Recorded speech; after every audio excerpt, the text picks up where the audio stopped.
Dear ladies and gentlemen, let me welcome you to the EAI ROSENET 2020, 4th EAI International Conference on Robotics and Networks. I am Aleksandra Śledziejowska, the EAI Conference Manager of ROSENET 2020. Unfortunately, due to the virus, I am not able to meet all of you in person, so I am using this opportunity to address the organizing committee, the authors, the keynote speakers, and the participants on behalf of EAI. First of all, I would like to thank all of you for being a part of this conference and for your involvement with EAI. Above all, I would like to express my gratitude to the General Chairs, Professor Huimin Liu, and the General Co-Chair, Professor Hao Gao, as well as the Program Chair, Dr. Yuye Li, for their hard and excellent work throughout the whole process of the conference preparation. During today's event, you can actively participate by voting on individual presentations and leaving your fellow researchers feedback on their work through EAI Compass. We will shortly show you how you can access this platform and how to leave and receive feedback for presentations in this conference. To sum up, it is our honor to organize this year's edition of ROSENET Conference. I hope you will have a wonderful time during this event and that you will follow the next edition in 2021. We will keep you posted, and the news about this event will be available on the conference website. Should you be interested in being a part of the Technical Program Committee, please do not hesitate to contact me at my email address below. Similarly, if you are interested in discussing other possible cooperation, organizing a conference or a workshop, please contact me at my email address as well. Now, my colleague Michal will talk more about the EAI tools and go into more details about the aforementioned voting. Thank you for your attention and enjoy the EAI ROSENET 2020.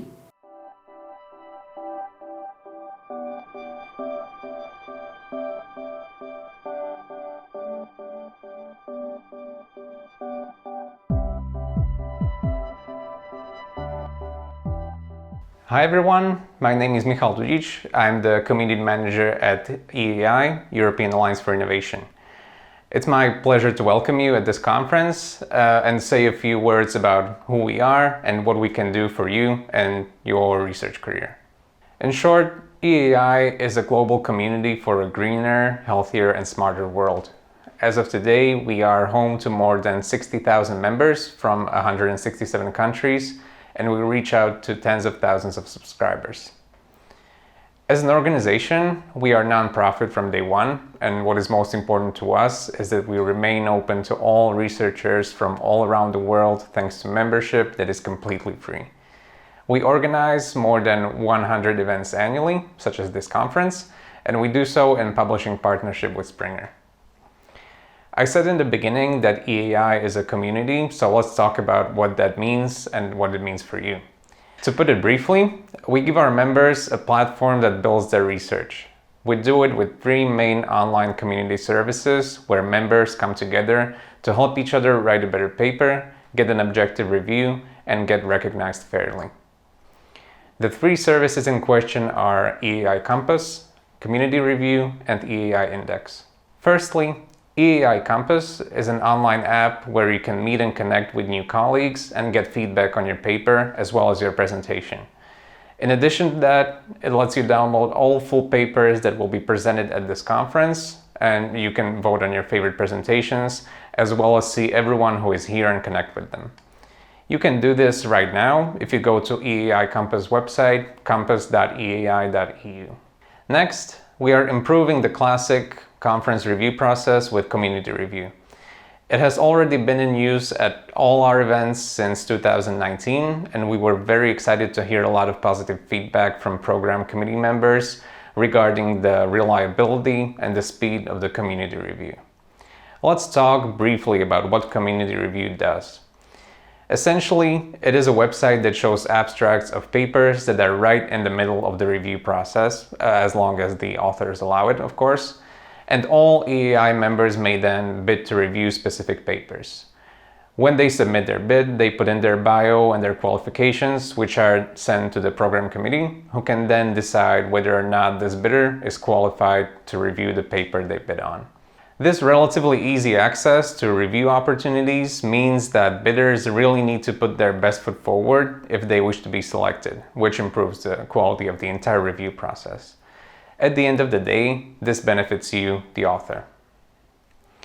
And last but not least, let me tell you a thing or two about EAI Index.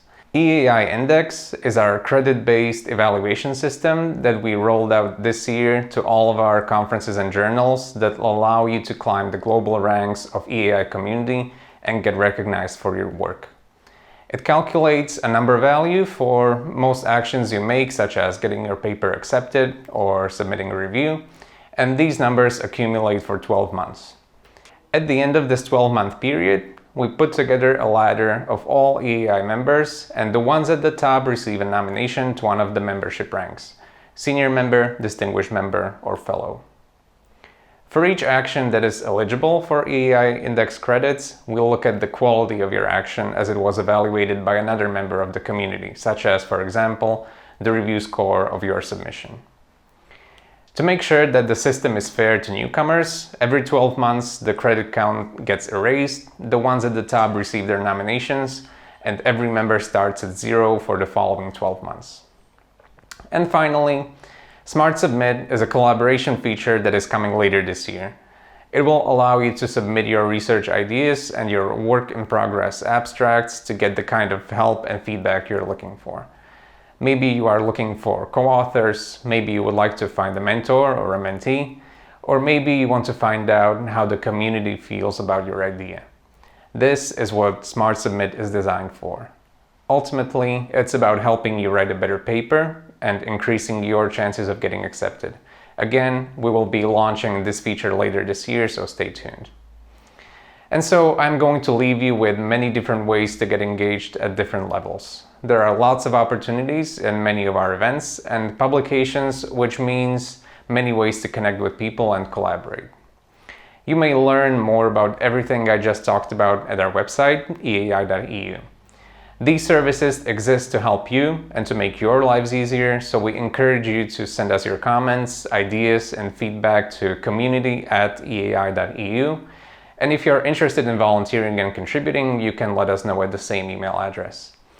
Don't forget that you can use EAI Compass to vote on presentations in real time to determine which ones are the best, as well as to download all full papers that will be presented today.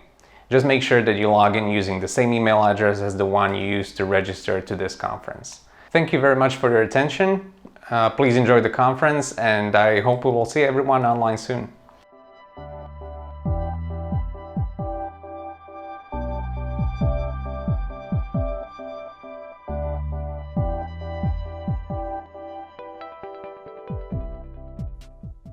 Ladies and gentlemen, it's my pleasure and honor to be a keynote speaker for your conference.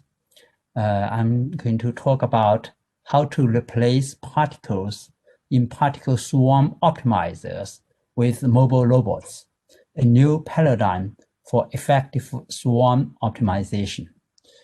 I'm MengChu Zhou from New Jersey Institute of Technology. My email address here is zhou@njit.edu. This may be the important part of my presentation, so you can in the future contact me if you have any questions regarding my research regarding this particular presentation. Before I start my talk, I'm going to introduce to you my book series published by IEEE Press and Wiley. Wiley is a very famous textbook publisher in the United States. And I have established this series on systems science and engineering about 7 years ago. It covers a lot of areas. The examples of some published titles, including like reinforcement and systematic machine learning for decision making. That was the first one in 2012. Then we have like remote sensing and actuation using unmanned vehicles, and dynamical rate locomotion, that's related to robotics, also related to this community. And we have some control system books and system science engineering edited volume.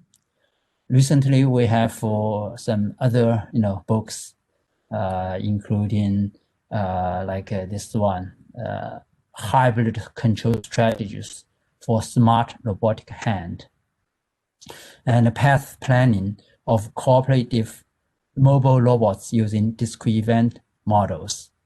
And my co-authored book recently published called Supervisory Control and Scheduling of Resource Allocation Systems, including many robotics systems as well.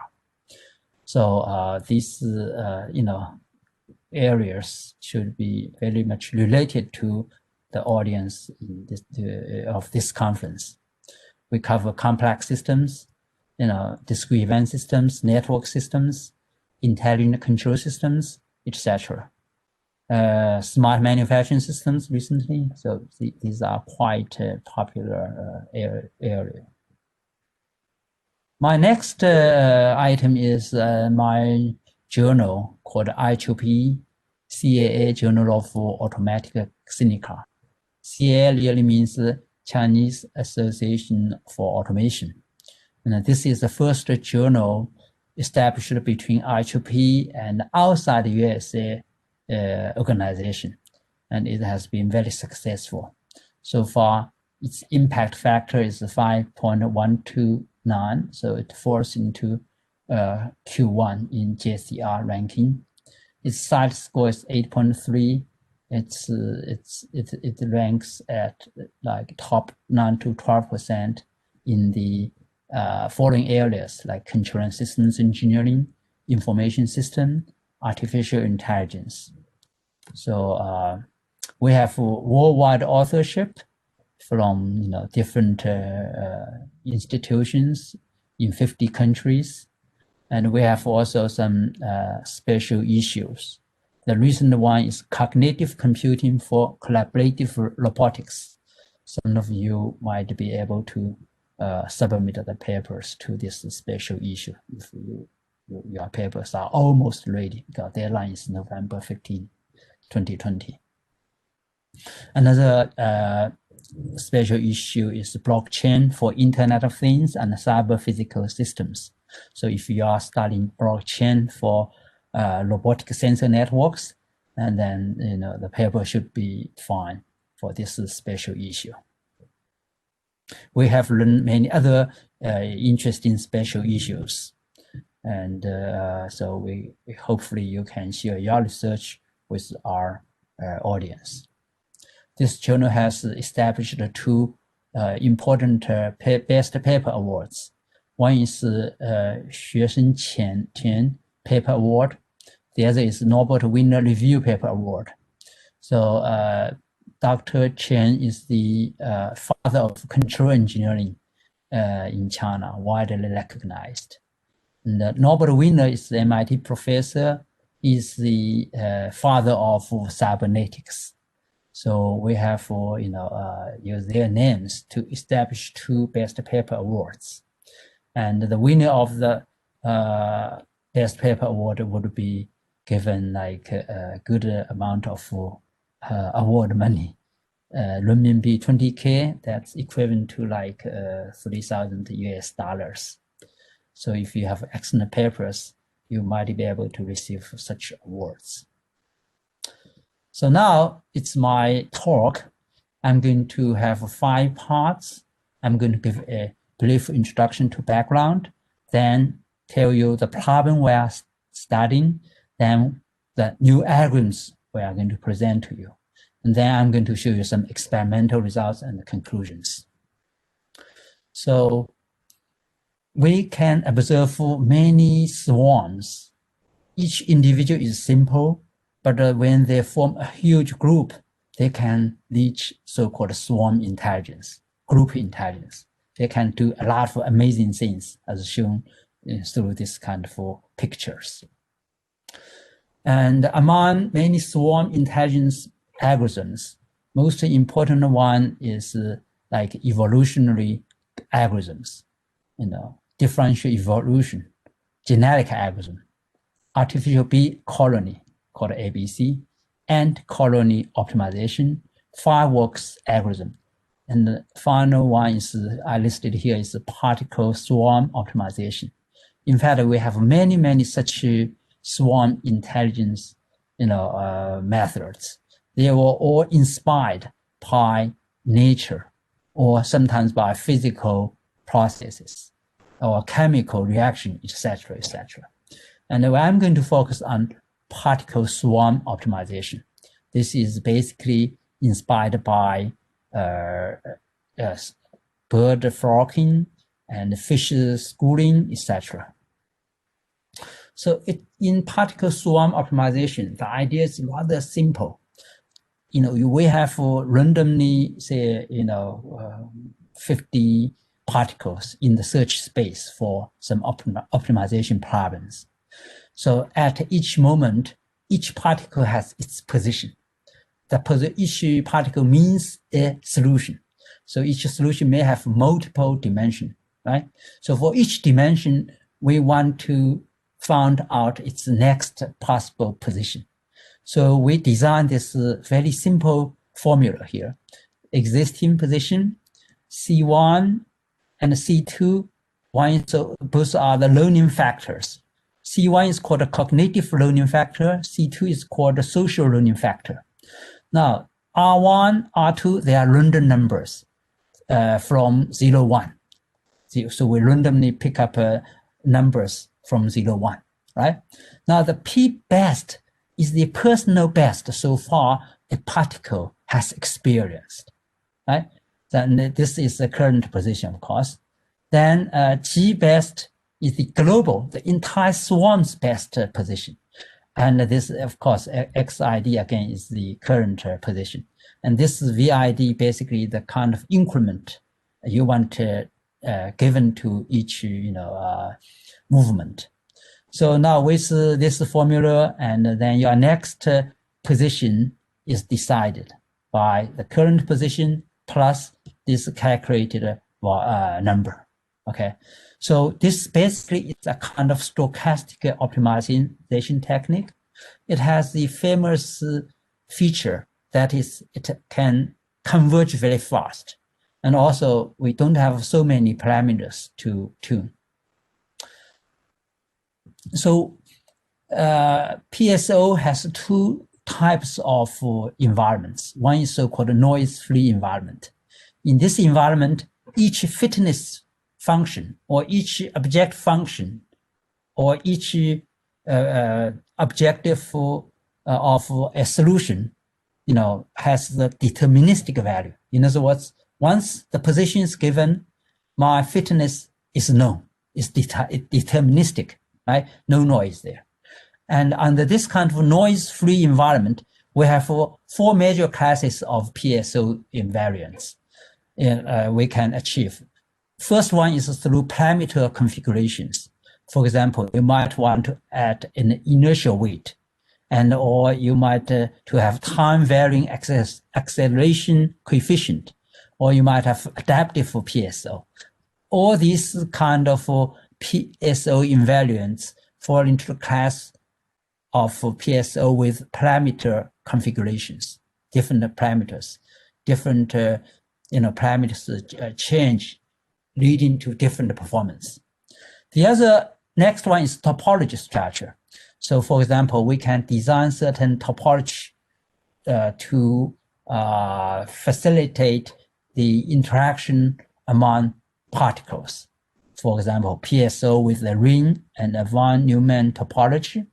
Fully informed particle swarm simply means all particles information could be used to decide your individual particles' next position. Very famous one is comprehensive learning PSO, CLPSO. It's quite a powerful PSO. And we also have a hybrid PSO. This really means you want to add additional, intelligent optimization methods, hybridize with PSO. So for example, you can have a genetic learning PSO. In other words, each particle's next, generation is based on the genetic operations, right?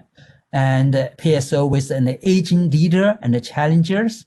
So sometimes some leaders becomes no longer good, so we can have new leaders to guide all the particles. and scattering learning PSO. Scattering learning basically is a kind of search algorithm. Scatter search, we embed scatter search into PSO.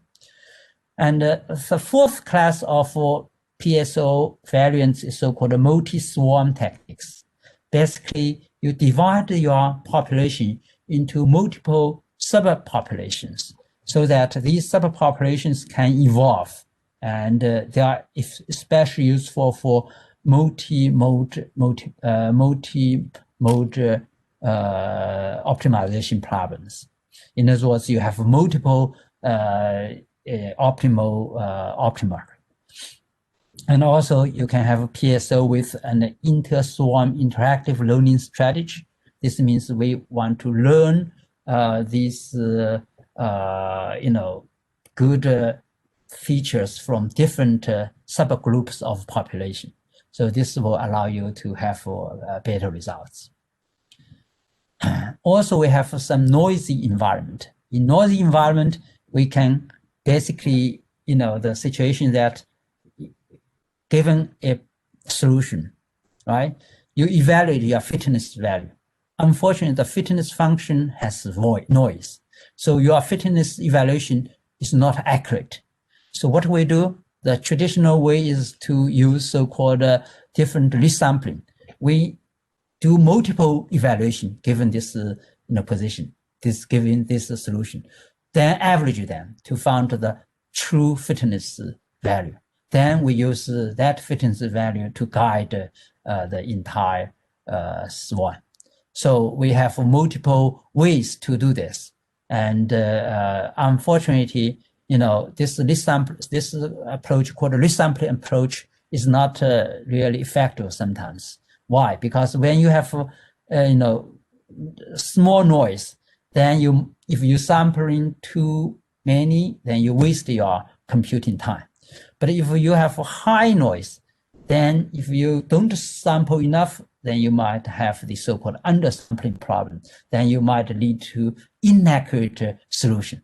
So this resampling based approach has its essential drawback. And in our prior research, we have proposed like a dual environment particle swarm optimizer, DEPSO. It can achieve excellent performance in both noise and noise-free environments. Idea is that instead of global-based or personal-based, because they might have noise, so their value may not be right, we use top K particles to form a search center. Then use this search center to guide the entire swarm to go to the next generation.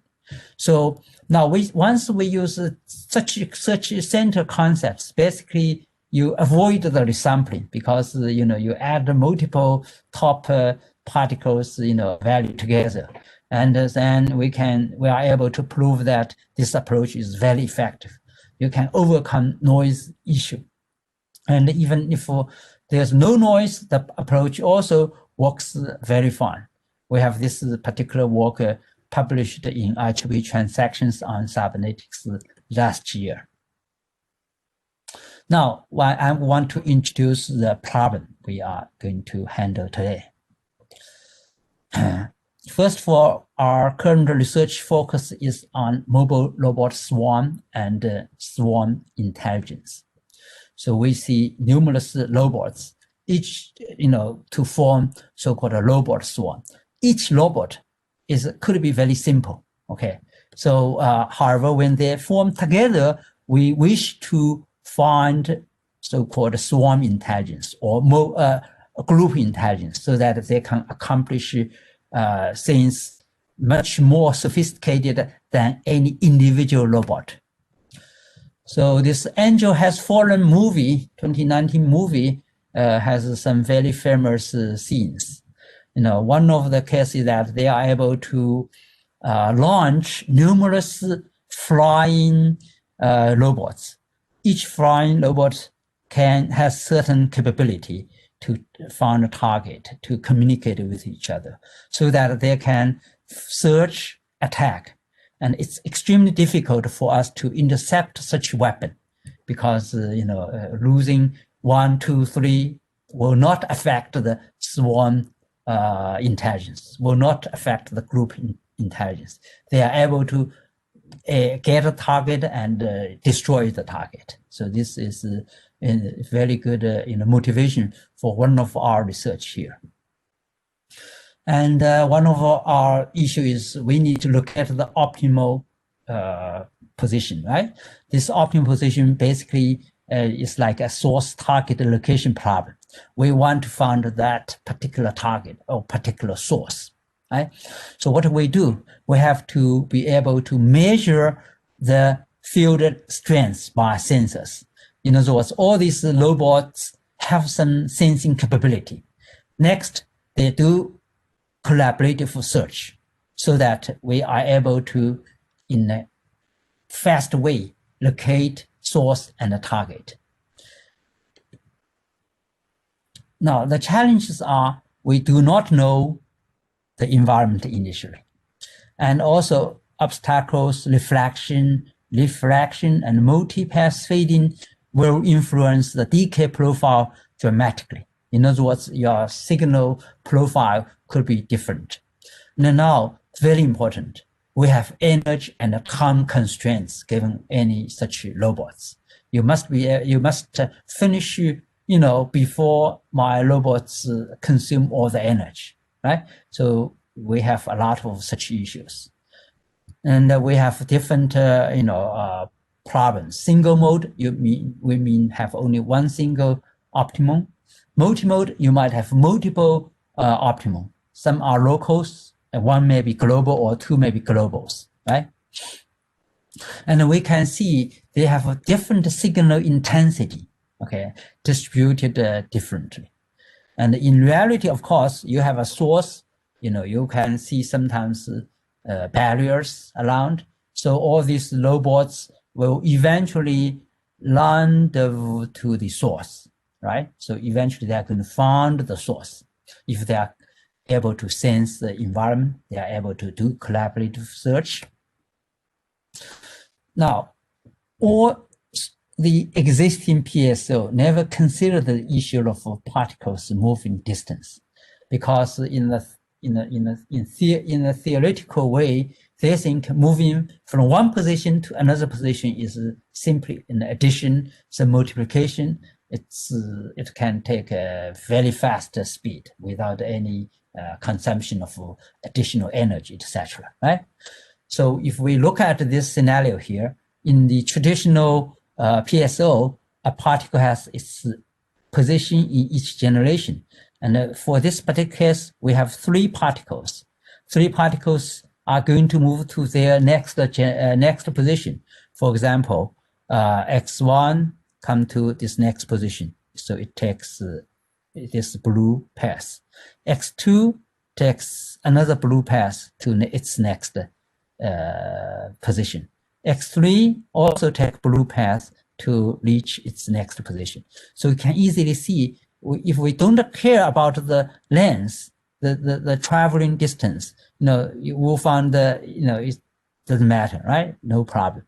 But if we consider the path, this kind of routes, it takes a robot to move there. The distance matters. What do? We want to really do better job.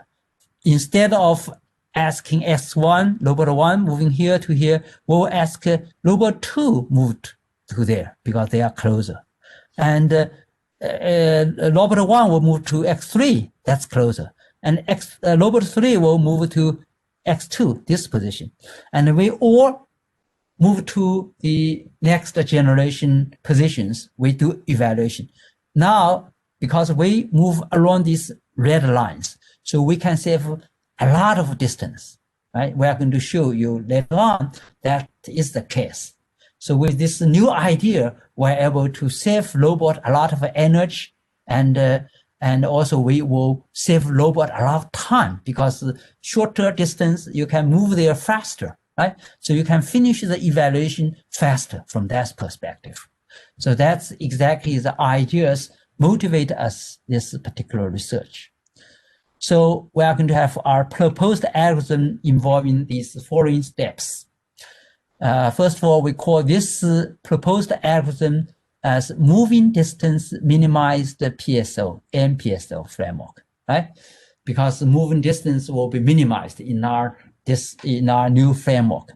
So we are going to do some environmental modeling. Then we have the particle swarm initialization. Then we need to do robot swarm grouping. This is really means if particles, number of particles is fewer than number of robots, then we have to group robots. But in most cases, number of robots is far less than number of particles. So then we need to do better path planning. Okay, so we are going to show you such cases shortly. And then we do robot swarm path planning because, regardless the situation, you need to do path planning to shorten your moving distance, right? Then we need to traverse particle swarm positions. You have so many positions, we need to go there to evaluate how good they are, right? Then we get the fitness acquisition through sensors. Then we need to do the particle swarm position update. Now, if condition to stop the algorithm is not met, we go back to do the same cycle. If we found the source or target location, we finish. So that's the basically that's the proposed algorithm. Now, in each generation, n particles will produce n target positions. Now, m robots should visit all these positions, but only once, because you don't want to dispatch 2 robots to a same position to do the evaluation. 1 robot is enough, right? So we want to minimize 2 metrics. One is moving distance for robots. This really means you are going to save a lot of energy. Then we are going to move the make span. This means how fast we finish the search or finish the evaluation of those positions. So this means efficiency. This make span and moving distance are in fact correlated a little bit. Shorter distance in general means smaller make span. We design a cost function theta equals, alpha omega plus 1 minus alpha delta, right? This really means normalized moving distance and the time of entire mobile robot swarm to finish the task. Okay, alpha is a weighting factor, weighting parameter. Now, of course, we need to, directly adding distance and time doesn't make sense. So we have to utilize their Horsey normalized value. Okay, then we can minimize this theta. So we want to, unfortunately, exactly normalization is unlikely. So we use approximate normalization. Basically, we want to estimate the maximum value of ohm and then a maximum value of delta. So then we use this transform to get the ohm and big ohm and big delta.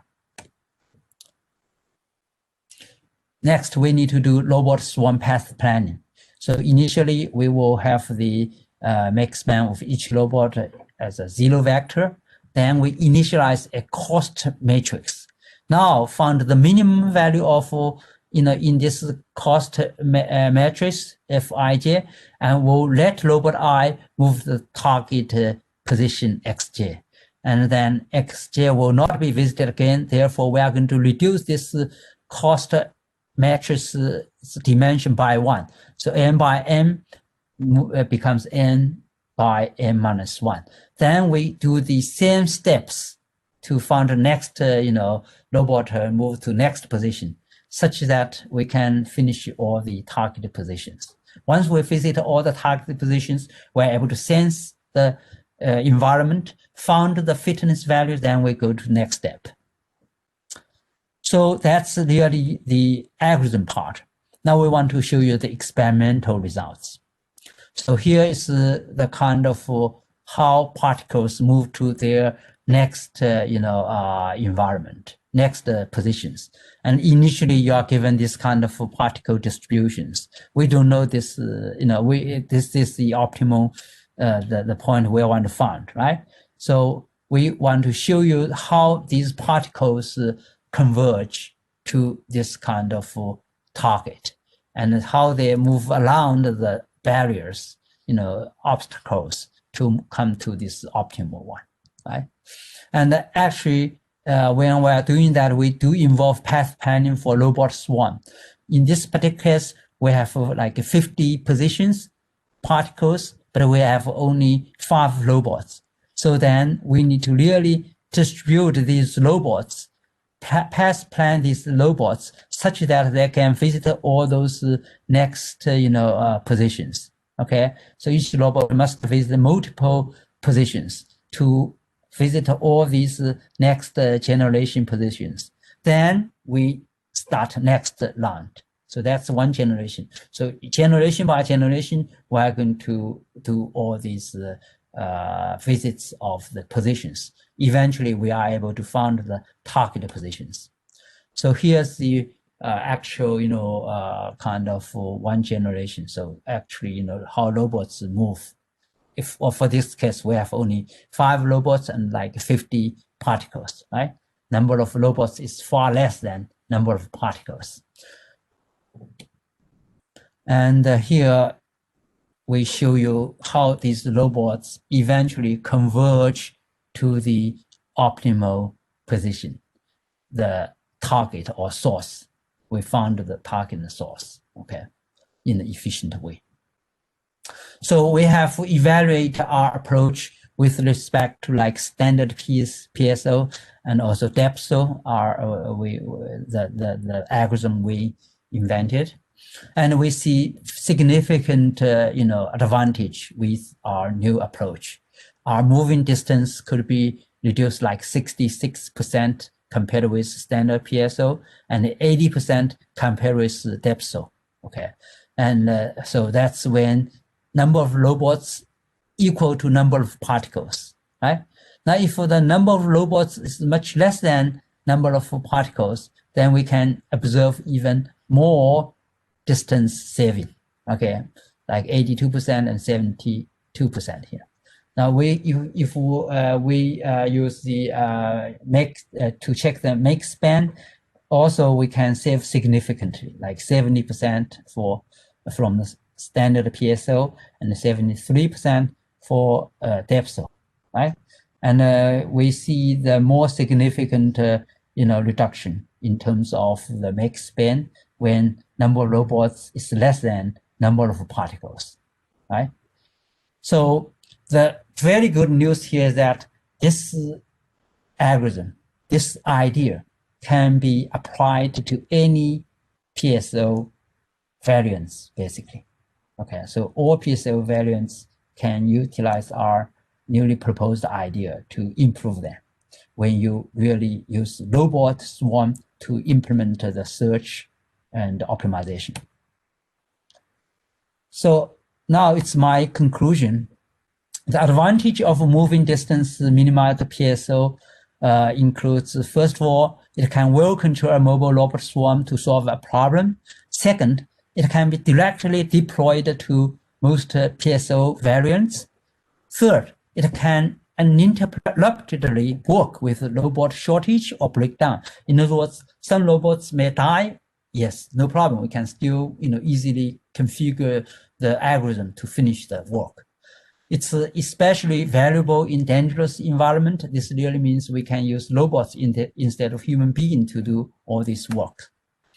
And, this kind of robot swarms have many applications. In particular, like detect chemical spill, and sometimes we want to find where is the fire spot, and in disaster zone, how to rescue people, how to rescue animals.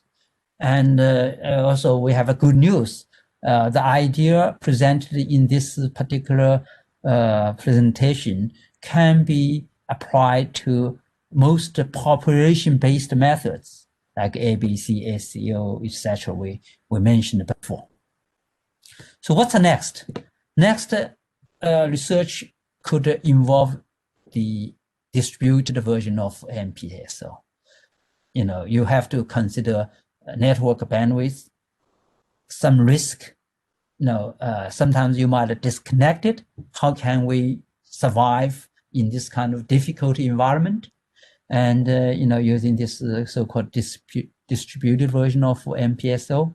Also, today we have IoT agent for computing, cloud computing. How can we utilize such a computing facility to integrate with PSO or swarm intelligence algorithms?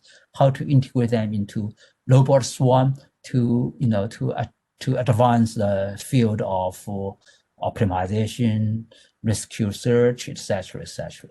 So this will be our future work, future research. So if you have any questions, please contact me via zhu@njit.edu. Also, if you have any like book proposals, welcome to send to me. And if you have excellent papers, we welcome you to submit to my journal. And you can email me to see whether your work would be a good fit or not. We would thank you very much for this opportunity for me to give you a speech. Have a nice day. Bye-bye.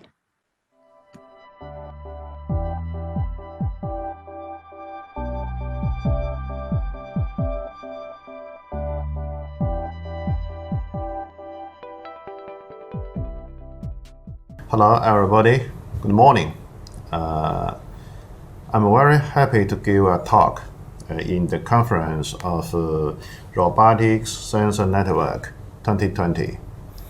At first, I want to give my thanks to the conference organizer, especially give my thanks to Dr. Lu Huimin for the invitation. I am Xizhao Wang from Shenzhen University. Let me share the screen. So,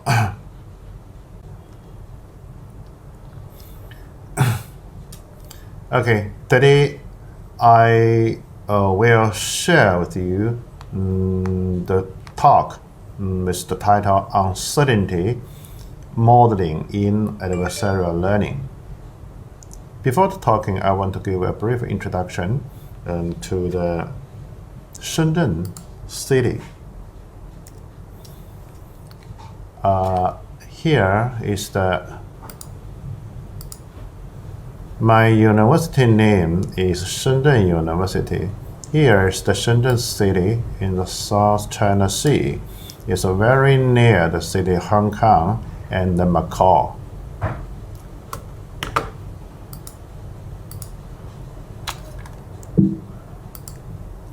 Here is the Shenzhen University with two campuses, and the Shanghai and the EAI campus. And this is my institute, and the Big Data Institute of Shenzhen University, and together with the National Lab of Big Data System Computing. Yeah. Okay. This is the outline of my talk. It means the uncertainty modeling in adversarial learning. Here's the outlines. My talk including two parts. The first is the introduction to the adversarial robustness, and another, the theme of my talk is to deliver the relationship between the uncertainty and the adversarial robustness. All right. Let's go to the first part. Before talking, I want to give a brief introduction. The intuitive understanding for the machine learning. Machine learning is the study on the computers simulate or implement the human learning behavior. It is to find the rules from historical data or experience, acquiring knowledge. You utilize the newly learned knowledge and the existing knowledge to improve the problem solving and the system performance. Have a look at the picture like that. Yeah, historical data will be training a model, and then it will looks like the human thinking and the experience induction to the knowledge And then the next step is the reasoning. Have a look at this, the narrow. And here I want to highlight from the historical, we can extract a model. The model can be a function. Have a look at this one. Here. Here. Here. The model is usually a function. If we input a picture into the function, then the function will give a prediction, such as the cat, tiger, like that. Okay. This is the machine learning intuitive idea. That means from data, we extract a model. Yeah. Now, it's the historical data. We need to have a specific form. Here is the form of the data is the supervision information. Yeah. Okay, we can we focus on the model generated by deep learning. The model has many forms. That can be a decision tree and a regression function and so on. Here we want to use the deep neural network, a feed-forward neural network, and to be the model like that. Here is the neural network. We have an input and the output. The input may be a picture, and the output will be the label, the picture label. This is a formal supervised learning process. Here we still focus on the deep model. The deep model, in comparison with the shallow neural network, there are several differences, such as the initial weight in a special way to be given, and the connections between two adjacent layers, maybe fully, maybe partially.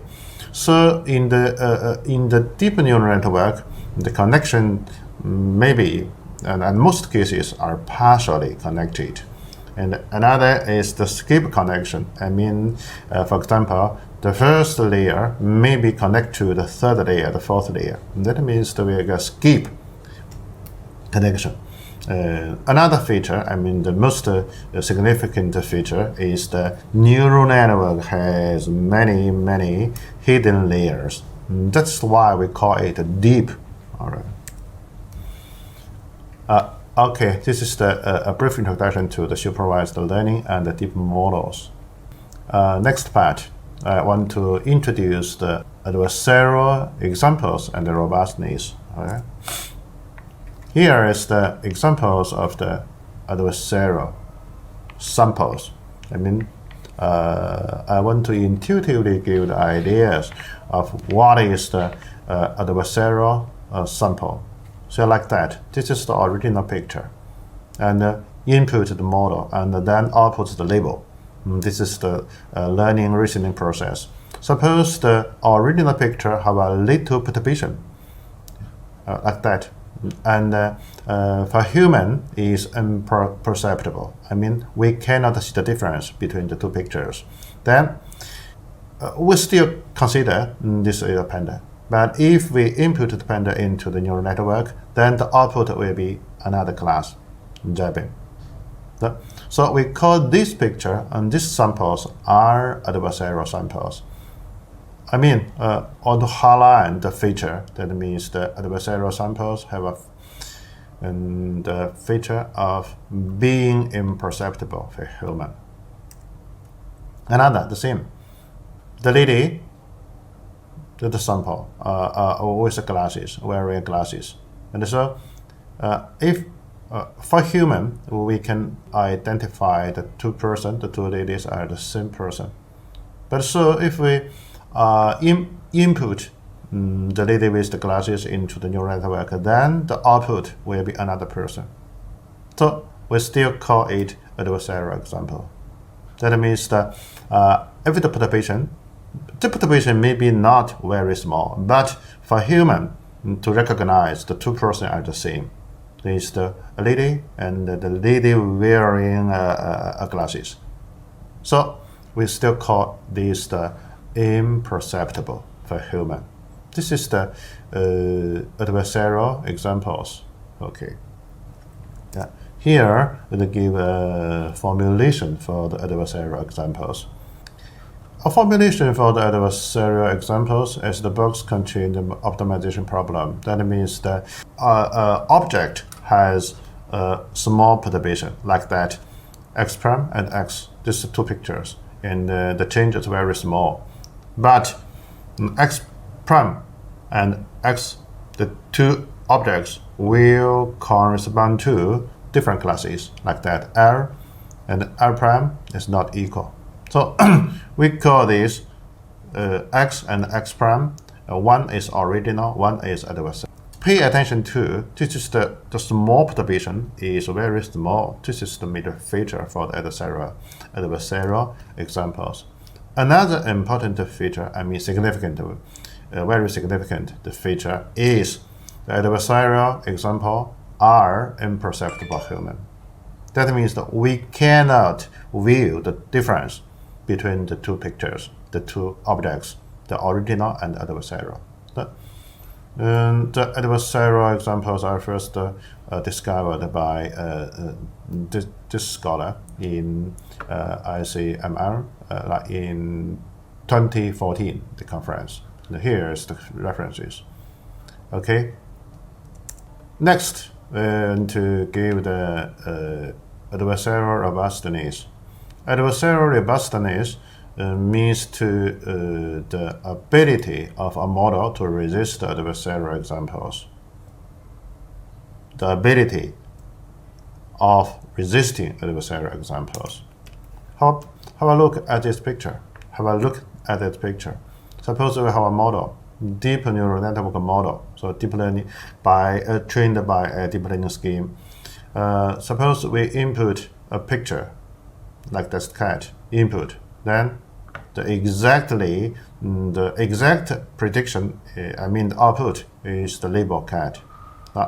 Let's have a perturbation to the picture.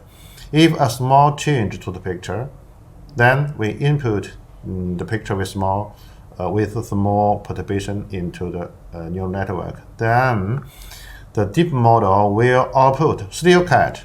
We call it strong adversarial robustness. That means that a small perturbation, no impact, no influence.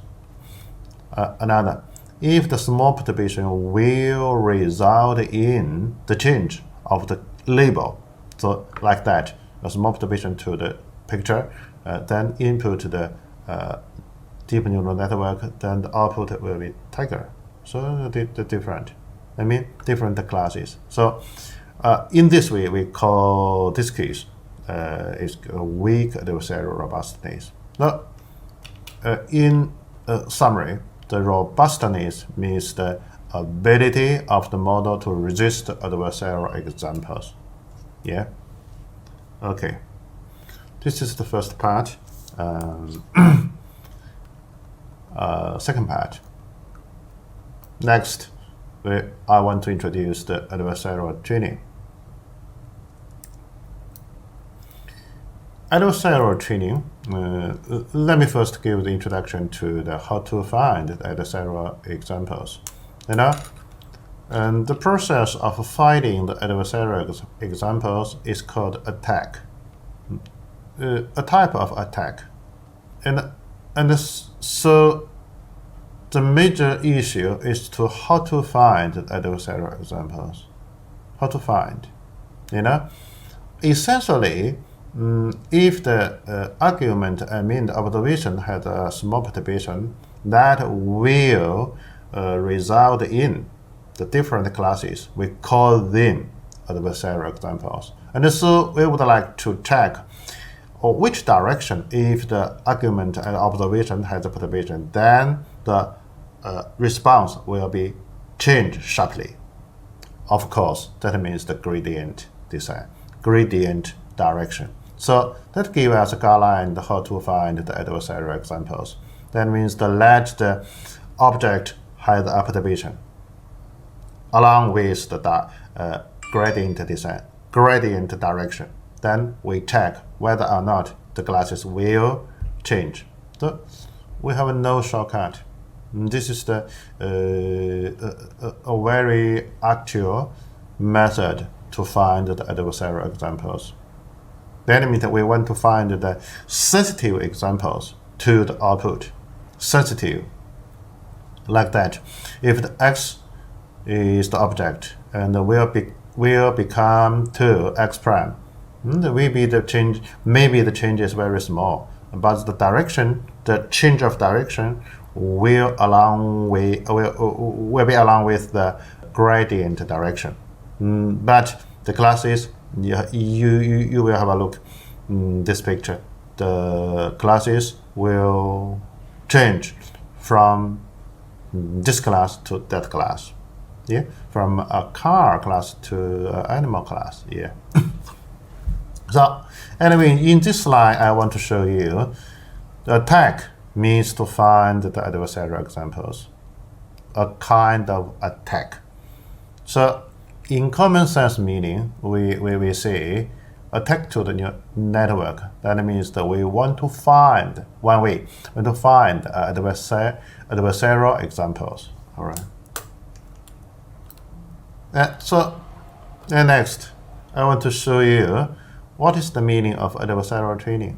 First, we find the adversarial examples. What I mean, this is usually we locate in the classification boundary. I mean boundary nearby, and very sensitive to the boundary. I mean, if small perturbation, maybe the sample will go to another class. So one strategy to train the neural network, I mean the adversarial training, is we consider the adversarial examples. I just explain what is the meaning of adversarial examples. So the adversarial training, that means that suppose we have a training set and we find a number of adversarial examples. Then we put the two parts, the original training set and the found adversarial examples, we're putting together to form another new training set. And based on the new training set, we can train a model like the deep neural network, and use the deep neural network to predict prediction.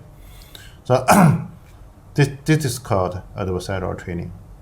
In summary, that means that we will use the original samples and together with the adversarial examples, putting together to form a new training set, use the new training set to train the model, and train the model to do the prediction. This is the complete process of adversarial training and the reasoning. Okay. Here is the formulation. I just said the idea, and implementation is the algorithm like that. Yeah, the formulation. Here, the first is the standard training. The second is the adversarial training. Yeah, pay attention to the difference. This means that the training process is to minimize the loss function. Here, the loss is the expectation of a random variables, and the loss is considered a random variable. Then we consider is expectation. Yeah. Here, the major difference is that the first is the xy, means the regular samples, and here the xy follow the D distribution, and the x add and the x adversarial means that we add the adversarial examples into the training set. This is the major difference in the formulation. Yeah. Okay, and the first part, I just give you an introduction to the adversarial robustness, the supervised learning, adversarial examples, and adversarial training. Today, my talk with the theme is the relationship between the uncertainty and the adversarial robustness. That means that I want to build a relationship between the adversarial robustness and the uncertainty. So before talking this part, I would like to give a very brief introduction to the uncertainty and its measure. Yeah. The types of uncertainty. The uncertainty is a general concept, and so far we have not a strict definition. But in terms of the forecasting tasks, there are two types of uncertainties. One is the aleatoric uncertainty, another is the epistemic uncertainty. One is objectively, another is subjectively.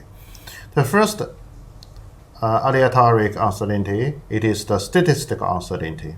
It is to measure how much uncertainty is presented during the simulation given a model. One cannot give you an exact result, but it can give you a frequency, the probability of occurrence. So it is objectively. Another is the epistemic uncertainty. It is due to some knowledge lacking. It's not enough, so the prediction is not exact. We call this kind of uncertainty is the epistemic uncertainty. Usually it is subjectively. Related to the human thinking, related to the human knowledge. Due to the knowledge being insufficient, so the prediction is not exact. Here I want to show you two very simple examples, illustration. The first is suppose you're casting a die, and how many points for the face it? Uncertain.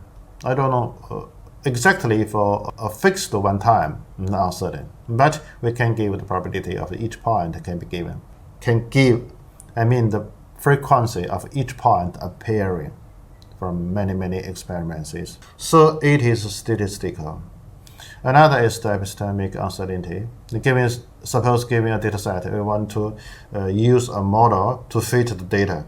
And what model we should use? We don't know. We can use the linear. We can use the non-linear. Suppose you use the linear model to do the fitness, but the accuracy is not good. In this way, the uncertainty is coming from the knowledge of human beings, because we have no the knowledge of choosing a prediction model. So, but we have the knowledge insufficient about that. So, in summary, for these two kinds of uncertainty, one is objective, another is subjective. Yeah, all right. Now, have a formulation to some the information entropy. This is the uncertainty measure number one. It's very commonly used in the information science. When we want to measure the impurity of a set, then we often use the information entropy. Due to the time limit, I will skip this one, right? So this is the information entropy, the picture for two variables. Is the P0 and the P1. There's two probabilities. The summation of P1 and P0 is 1. It is easy to see the maximum will be attained as the 0.5, and to the two extremes, 0 and 1, the function will get the minimum at 0, Another measure is the cross entropy. That means the two probability distributions. Suppose we want to measure the difference between two distributions, then we can use the cross entropy. Here is the formulation of the cross entropy, the equation. Yi and the Pi. Yi is what here. Here the Yi is a distribution, and the Pi is another distribution. We want to measure the two distributions difference. So this gives the formula, the cross entropy. Yeah, Also, the cross entropy is very, very commonly used in the information science. All right. I show you the major idea, the major issue of my talk. Have a look at the picture like that. The following picture. Suppose we have a training set, case 1, case number 2, case number 3, the training set. From the training set, we train two models, model A and model B. The two models are, both models are deep neural networks, suppose many layers, many layers. And use the two models, we can do the prediction. And suppose the prediction final results are exactly the same. The label are exactly the same for the two models. But the middle process are different, like that. Model A wire these bugs to get the final result. Model B wire these bugs, these numbers to get the final results. You can view the final results are exactly the same, but the middle process, the vectors are much different. Very, very different. The different will indicate, so we can consider the vector is a distribution. Each component will be the probability, will be the possibility of the sample belonging to the corresponding class. So in this way, the first box will very clear, and the next box will be very fuzzy and be very unclear. Intuitively, the uncertainty for the first box is bigger, but for the second box, the uncertainty is very big. The first is small, and the next is the first box uncertainty is very small, and the second box, the uncertainty is very big. Do remember, in the middle point, the point 5, the uncertainty is the maximum. When you go to the two extremes, 0 or 1, then the uncertainty will become 0 gradually.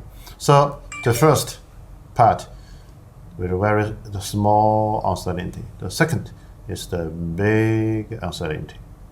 Okay, because the result is obtained from the neural network, so we can regard the uncertainty as the neural network connection waves. In other words, the uncertainty of the neural network, the model, and reflecting in the connection waves. So, in summary for the picture, one training set trained two models. Two models have the same, exactly same results, but the middle process are different. One has the small uncertainty, another has the big uncertainty. Now, this is the description from the picture. My issue, the major issue is which one has the adversarial robustness? Which one do you like? For the final result, the two models exactly the same. So from the final result, no information to give you. We need to investigate the middle process. We need to investigate the uncertainty. One is big, one is small. Exactly, specifically, my question is, you like the big uncertainty or you like the small uncertainty? Which one do you think? The small uncertainty model or the big uncertainty model has the better adversarial robustness? This is my major question. In the following, I want to give some guidelines to solve this problem. Some guidelines, some algorithms, our thinking, our idea to solve this problem. This problem is very significant. It's interesting and significant to the network attack and defense. So this is the abstracted major idea. Which one, big uncertainty or small uncertainty, you like? Yeah. Okay. Next, I want to show the relationship between the uncertainty and our adversarial robustness. I mean, experimental observation about the relationship between the uncertainty and the adversarial robustness. Here, let us first observe some experimental results, some observations. Here, we have two models. One model is the regular training model. Another is the adversarial training, two models. And the two kind of samples. One is the clean samples, I mean the regular samples. Another is the adversarial samples. We want to check, we want to observe which part the uncertainty is big or small.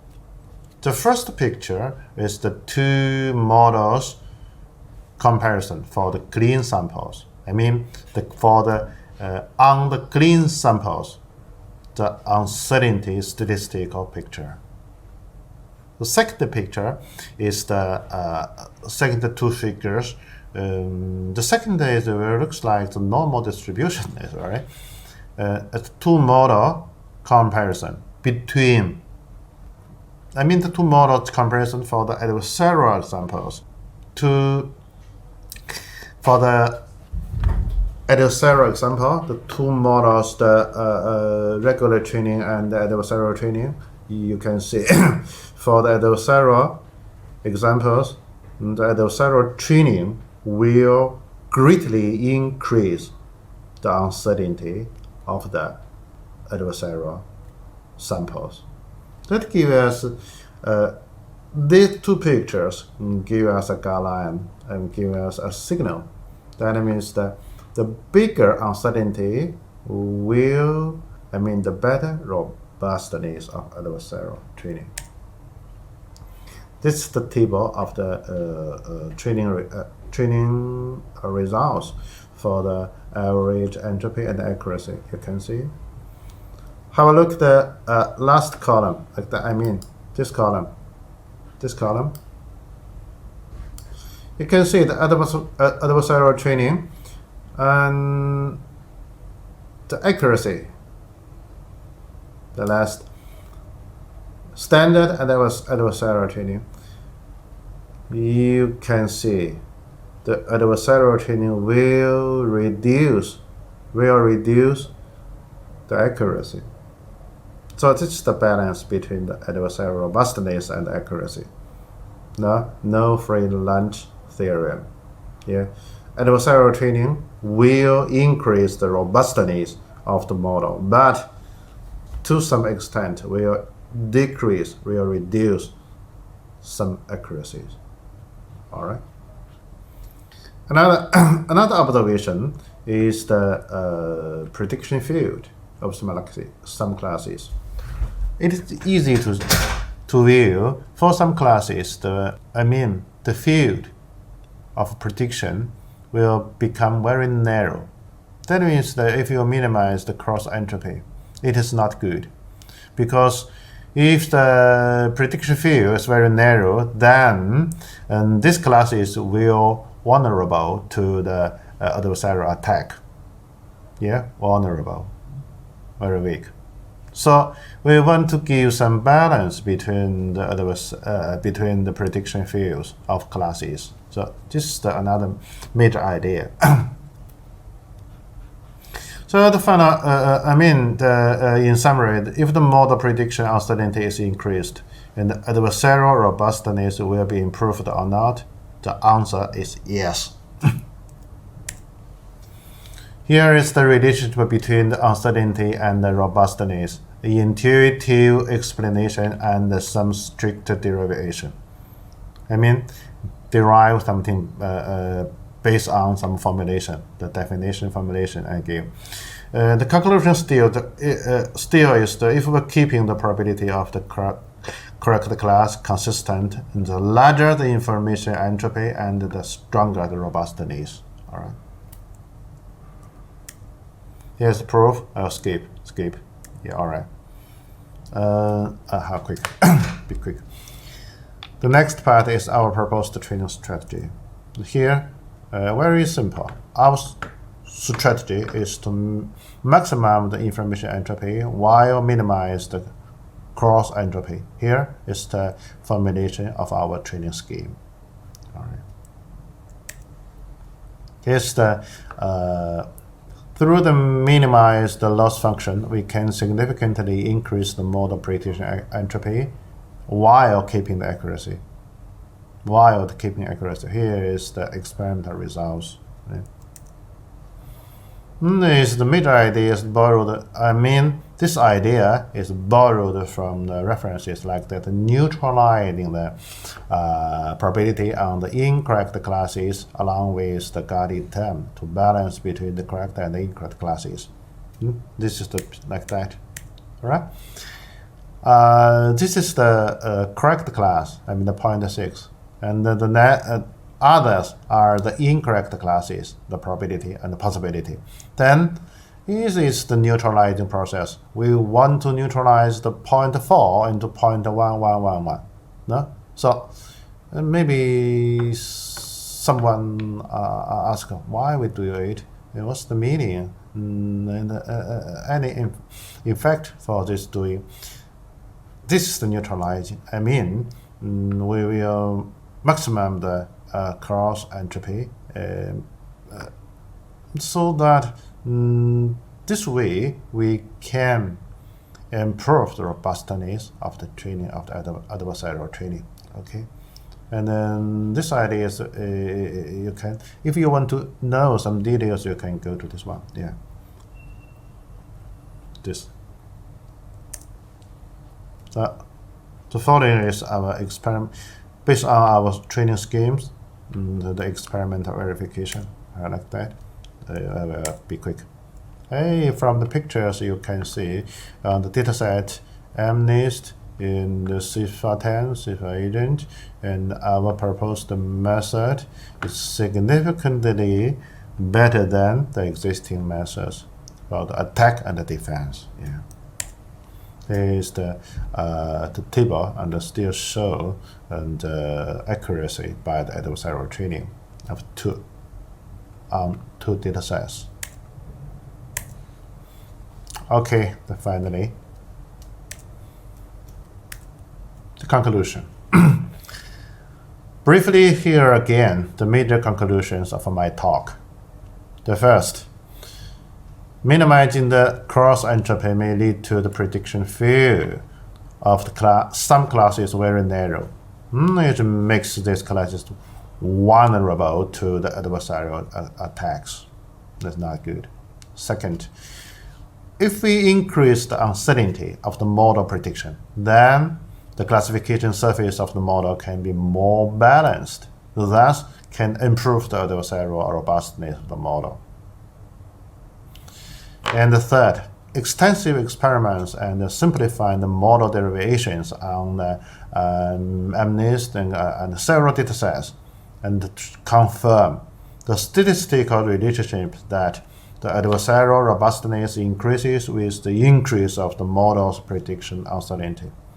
And the positive property. In the final, our method can be combined with existing adversarial training to further improve the model's adversarial robustness. This is the major conclusion of my talk. The references.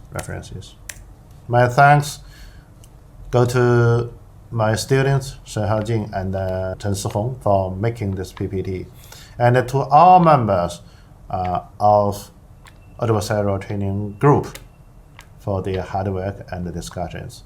My special thanks to Dr. Lu Huimin for the invitation and for the help in this talk. Yeah. Thank you for your attention. Any questions?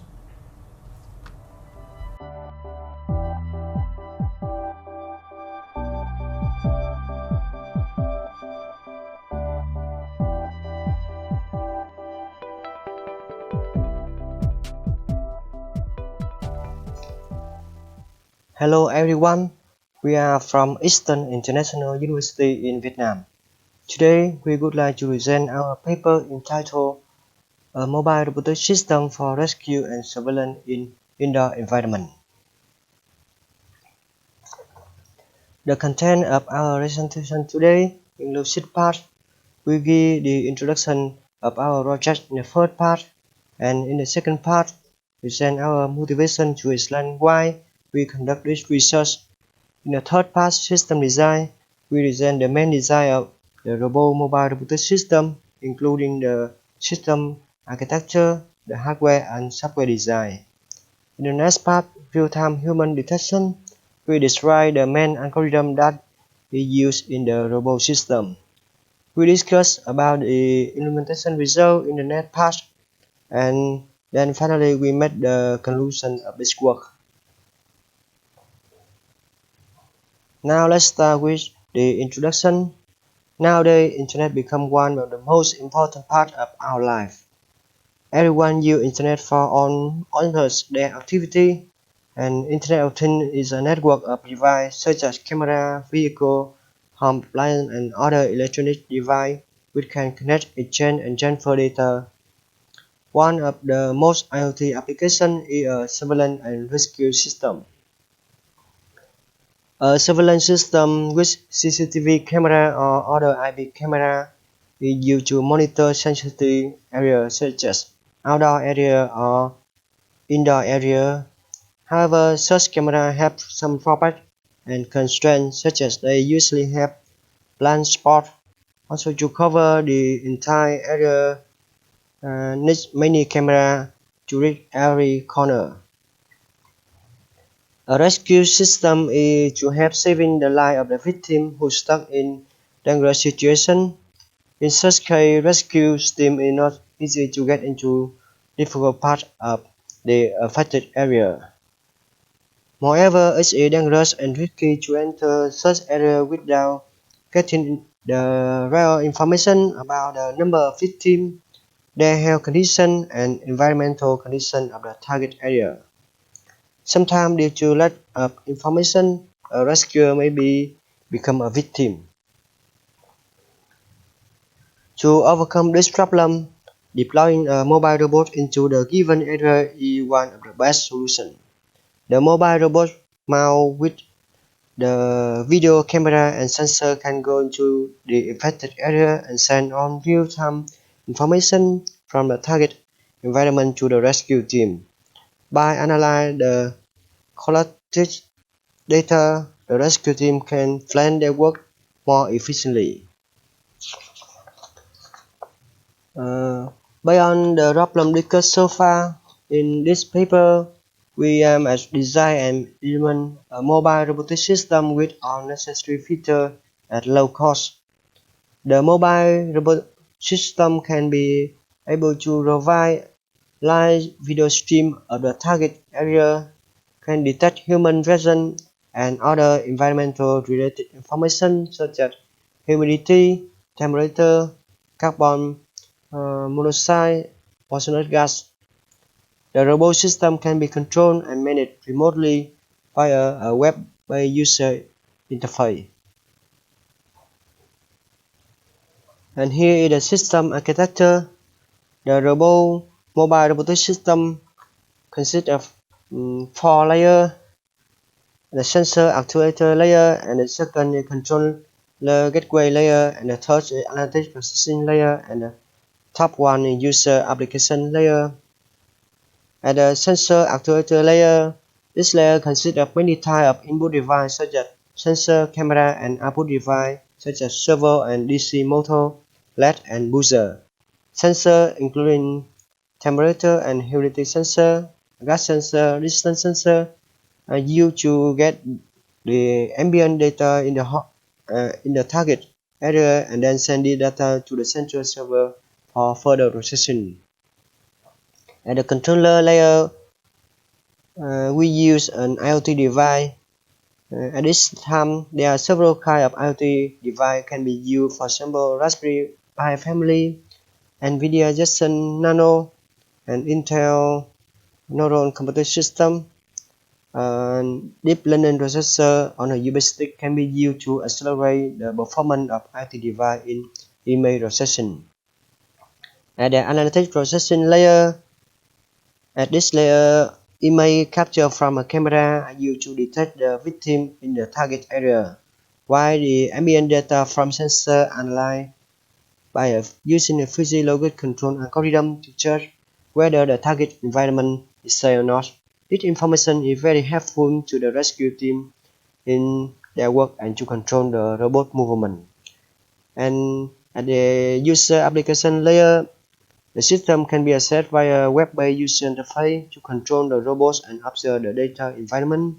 When the target environment becomes too dangerous or there is victim in a given area, an alert or notification message will be displayed to notify the MA team about a dangerous situation.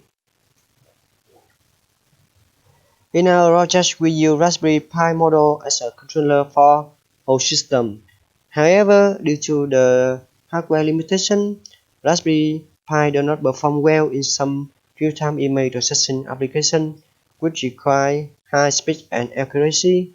To overcome this problem, we combine Raspberry with the Intel Neuron Compute Stick, a deep learning processor on a USB stick to improve the system performance. And here is the list of the hardware components that we use for building the robot system.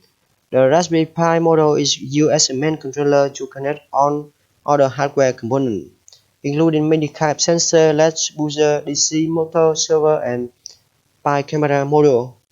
To accelerate the performance of Raspberry Pi in image processing, we use Intel Neuron Computer Stick as described in this table. Before going to make the printed circuit board, the hardware and functionality testing need to be performed to make sure that all required components can work well in a complete model. So this figure shows the connection diagram of the required component connect via a breadboard for testing purpose. After finishing the hardware testing, we go to the hardware circuit design phase to make the printed circuit board PCB of the robot system. This figure illustrates the schematic diagram of all required components. As you can see that there are 5 blocks in the PCB board. First one in the power block include a voltage reducer circuit with full power supply which can have maximum output of 5 voltage and 3 ampere to supply the power for all system. Raspberry Pi block include Raspberry used for control system operation, and the actuator block includes servo motor, buzzer, and latch. The sensor block includes sensors such as temperature, distance sensor, and gas sensor for environmental data collection. And at the driver motor block, used to drive DC motor, control the speed and direction of each DC motor independently. The next step is to transfer the schematic diagram into a drawing of the PCB. The schematic will serve as a blueprint for laying out the tray and placing the component on the PCB. In addition, the PCB editing software can import all the component footprint and wire into the PCB file. In this case, we use double layer PCB, where the entire bottom layer is covered with a copper plate connected to the ground. The thickness of the power wire is 35 mm, while the data wire is 10 mm. The positive trays are routed on the top and connected to the ground are made through holes or vias. Ground layers are good for circuits are prone to the interference because the last area are covered as a shield against electromagnetic field.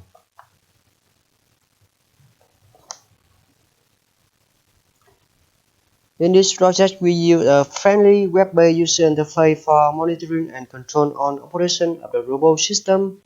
The web-based user interface is mainly developed by PHP language and MySQL database. Here is the structure of the design web interface. User must have an account to access to the system. User registration pay can be done via register pay. There are two types of user. Normal user can only see the monitoring data and live stream email, while the admin user who has a full right to manage the whole system. The functionality of the sum main base can be described here. The control page used to control all activity in the system, such as turn on light or enable disable camera, live video stream, object detection, and just video or record video. At the database, include the three sub-page display the recorded video, photo capture from camera, visualize the real-time environmental data acquisition in graph view and tabular view. And the email classification and object detection are three major applications of machine learning. The email classification predicts the type of class and an object in an email, whereas the object detection is to locate the region of the defined object with a bounding block and assign them a class bell. Therefore, the human detection is a specific application of object detection to detect people in an email or video stream. In this paper, the mobile robot moves around the target area to find if there are people within the given area. This information is very helpful and for the rescue team to save the victim in a timely manner. And in this paper, we apply a human detection algorithm with deep learning technique. The retrained cafe object detection model is used for human detector. If there is a victim in the target area, a video or photo will be recorded and a login entry is written to the database for further processing. The admin team will also be notified about the situation. In this part, we verify how the Intel model can improve the performance of the edge device in email reception tasks. We conduct some experiments with the inference benchmark testing.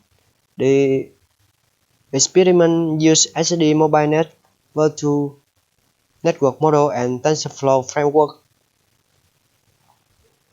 This figure shows the result of deep learning inference benchmark as some for some selected Raspberry model and performed on laptop and desktop computer with the Intel Neuron computer stick module attached. We can see that with the Intel module attached, the performance of all Raspberry Pi model increased rapidly, especially for Raspberry Pi 4 with high-speed CPU and USB 3 ports supported. The Intel model also improved the performance of other hardware platforms such as laptop or desktop computer which do not have a graphics card inside. However, the upper bound benchmark of the Intel model is about 20 frames per second for this experiment. This table shows the full inference benchmark and hardware utilization of some selected platform when running the object detection algorithm.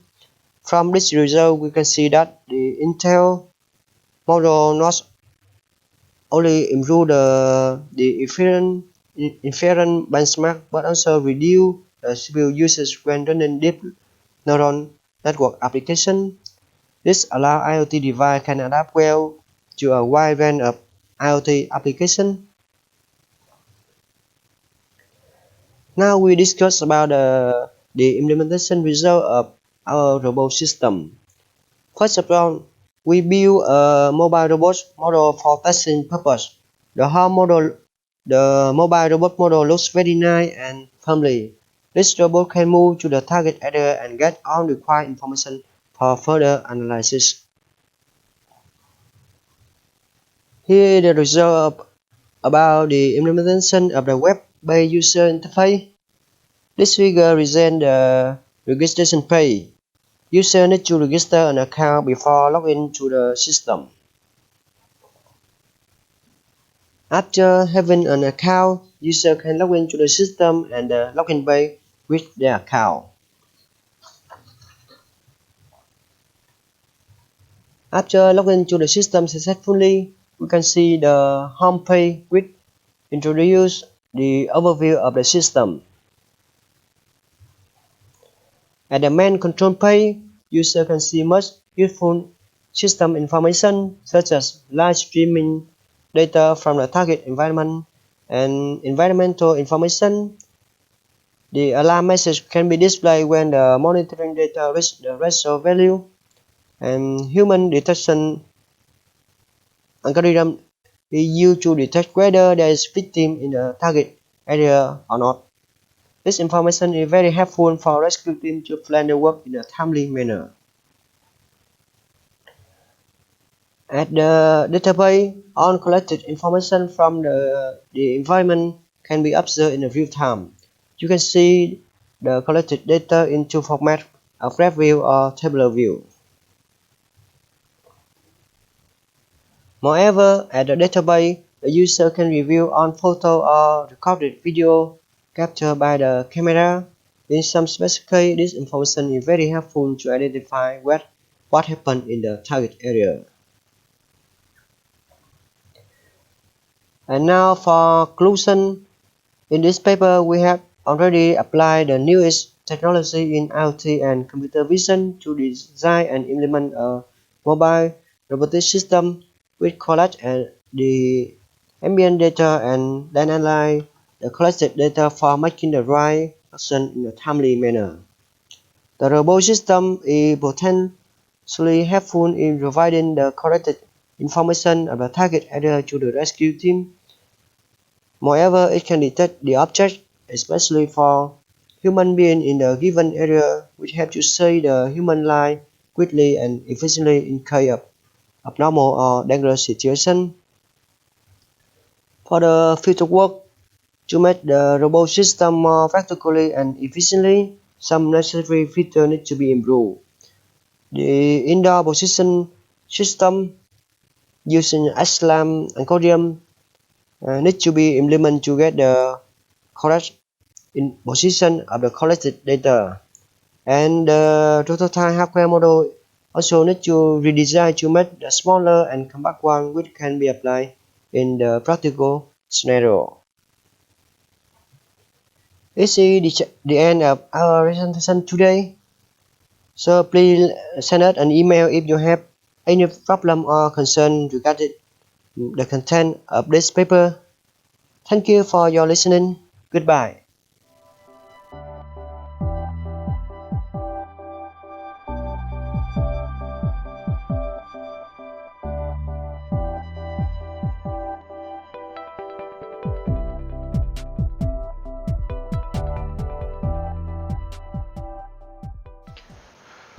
Hello everyone, my name is Mu from Ehime University, Japan. It is my pleasure to make a presentation about our study on the learning and intelligent control using neural networks based on back-propagation and differential evolution algorithms. Today, the contents I'd like to introduce will be given by the following order. First of all, I'd like to give a general introduction about this research, and the proposed method is given then. Based on the proposed method, the simulation and the experimental study will be given. Finally, the conclusions will be given. I'd like to start from the introduction.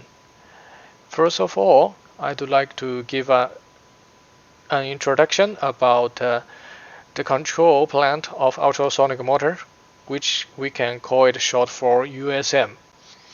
Ultrasonic motors are a special kind of motors made from piezoelectric materials.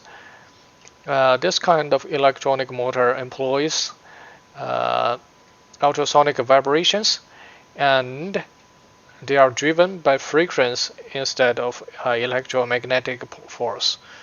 As we can see from the left side of this slide, that it is a cutaway view of traveling wave ultrasonic motor.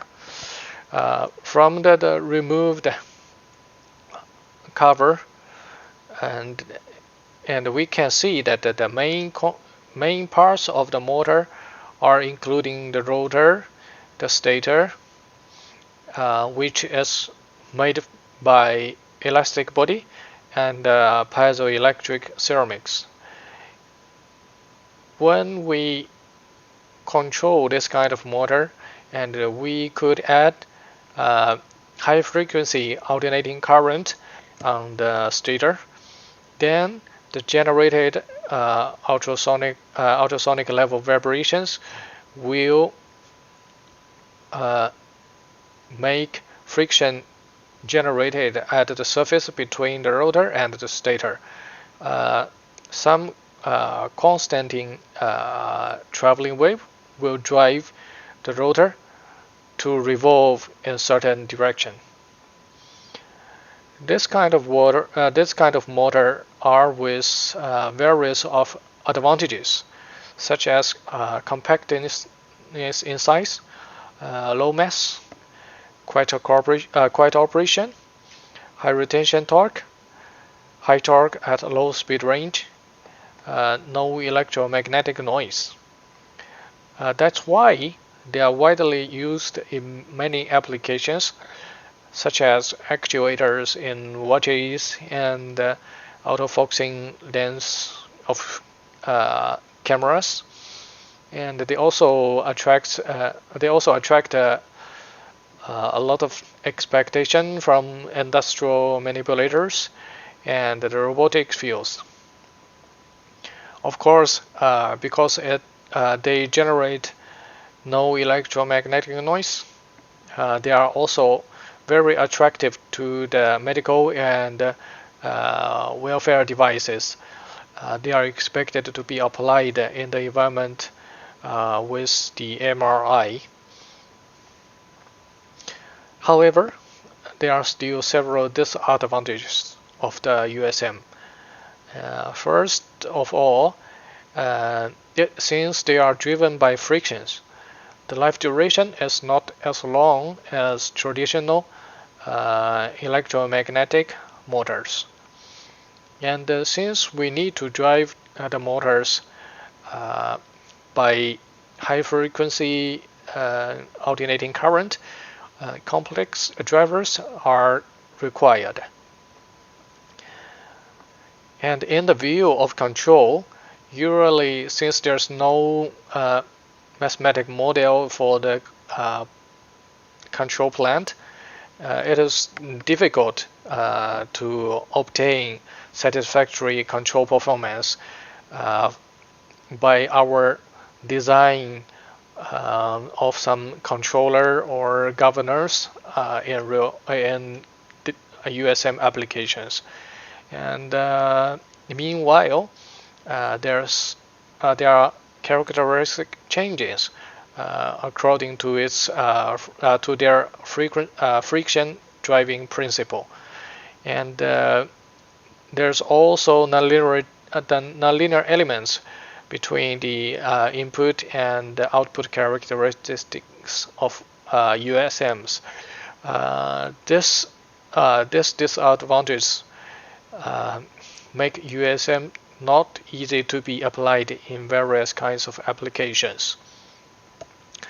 That's why we proposed intelligent PID control with traditional back-propagation type neural network to compensate the control performance.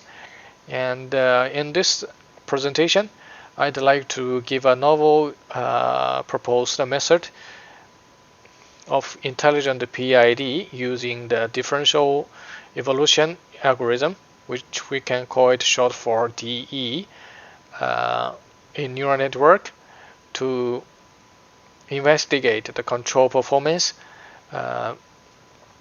comparing with traditional method. The proposed method can be given by the based on the traditional PID control for ultrasonic motor. As we can see in this diagram that this is a single feedback loop for the USM control. RK is the object value, UK is the control input, and YK is the output signal. And EK equals to the difference between RK and YK. It is clear that they are all discrete time signals, and ideally, when we design the PID controller correctly with proper gains of Kp, Ki, and Kd in the controller, we can obtain satisfactory control performance if there's no characteristic changes. However, just as many industrial applications, fixed gain type of PID control is not easy to compensate the characteristics of USM, and also because of the nonlinearity in USM, the linear-based PID control is not a perfect solution. That's why we propose a DE-type neural network to obtain the variation of gains in the control process to get satisfactory control performance of USM.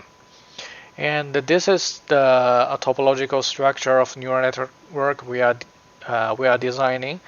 That the input signal of neural networks are the discrete time of error signal, and the output of the neural networks are including the differential of Kp, Ki, and Kd. The difference of Kp, Ki, and Kd. And the weight between the input layer and the hidden layer and the output layer can be adjusted by traditional BEP type of neural network and also by the proposed DE type algorithm. And this is the information in the topological structure I introduced.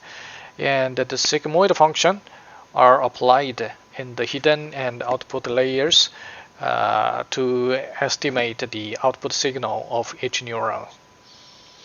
And we design a fitness estimation in discrete time for the USM control system.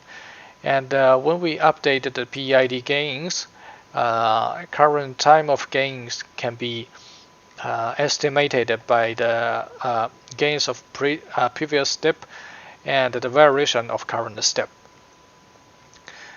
Then I'd like to give a simple introduction about differential evolution. It is considered as a kind of swarm intelligence algorithm, and because of its simplicity and effectiveness of derivative-free, the algorithm DE is applied in various of applications with the evolutional manipulations of mutation, crossover, and the selection. In this research, we just focus on 4 kinds of DE algorithms, the D random 1 binary and D random 2 binary, and D current to 1 binary, and the D the best 1 binary. And the mutation strategies are listed here. To investigate the effectiveness of the proposed method, we made a simulation study, and the conditions is given here that the target function is designed like this. Y1, Y2, and Y3 are the output of the neural network structure, and the initial value of neural network weights are randomly designed like this. And to see the effectiveness of the proposed method, we tried learning methods of traditional BP type algorithm and the proposed DE type neural network. And first of all, I'd like to see the weight convergency of the proposed DE type neural network. It can be seen that the gains, the weights converged quite fast in the simulation, that less than 100 generation, the weights converge to certain areas. And this graph shows the weight convergency of the BP type neural network. It can be seen that there's high frequency vibrations in the process, and the weights converge to some range, and not as fast as the proposed the DE type neural network. And to see the convergence, that we just use the error signal from the target value to the exact value as the evaluation value in different kinds of DE algorithms to see which kind of mutation strategy is the best one for our application. That according to the error chain, the variation of error in this process, it is clear that DE best one binary type DE is the quickest, the fastest algorithm in convergency. And then we introduced the DE best one binary algorithm in experimental study on an existent USM algorithm. This is the basic structure of the USM servo system, that the ultrasonic motor is controlled by the PC connecting to I/O board and the counter board to give the drive signal and fetch the encoder signal in the servo system. And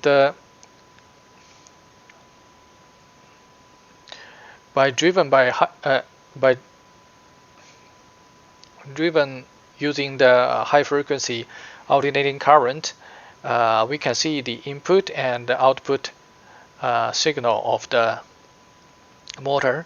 That the input signal is the frequency of sine wave in the drive circuit, and the output is the revolving velocity of ultrasonic motor. There's clear nonlinearity in the characteristics.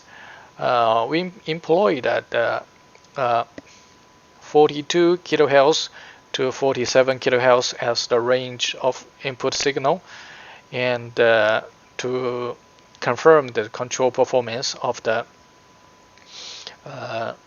proposed method.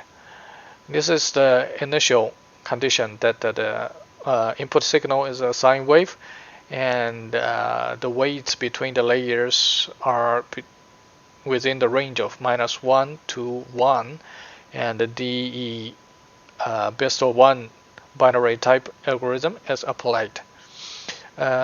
This is the control performance of the proposed method. It is clear to see that the target signal is shown by the dashed line, and the output is shown by the purple line in the form of sine wave, and there's no visible error we can see in the process, and the lines just overlap each other perfectly. And then we can see the gain variation of PID controller. It is clear that by the tuning of the proposed algorithm, that the gains converged to certain areas in quite a short time, and with high efficiency and accuracy. Then I'd like to give the conclusion of this presentation, that the DE neural net the neural network type intelligent control is proposed for USM control on servo system, and comparing with traditional BP type neural network, the effectiveness of the proposed method can be confirmed by simulation, and confirmation of the proposed intelligent control on USM servo system is given, and it is found effective and accurate. Then a further study will be given on some complex environment and reported further in the future. Alright, the presentation is closed here. Thank you for your attention.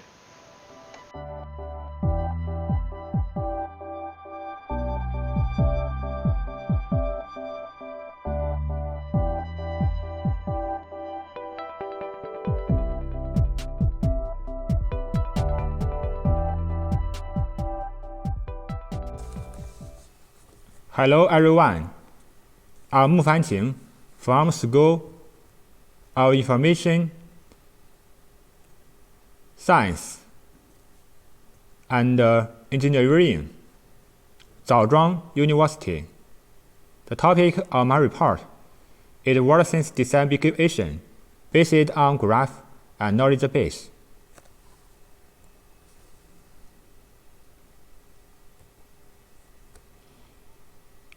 There are mainly the following aspects: introduction, related work, method, experiment, and analysis, conclusion. As a basic research of NLP, word sense disambiguation has a direct impact on high-level application, such as machine translation, information extraction, information retrieval, text classification, sentiment analysis.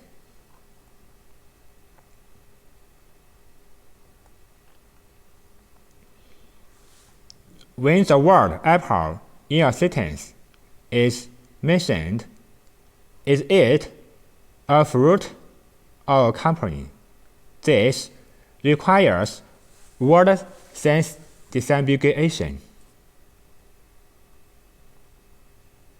Most WSD methods based on graph is inspired by classifica-tion.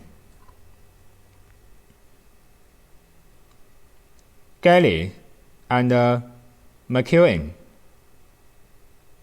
propose a method of WSD based on classifica-tion.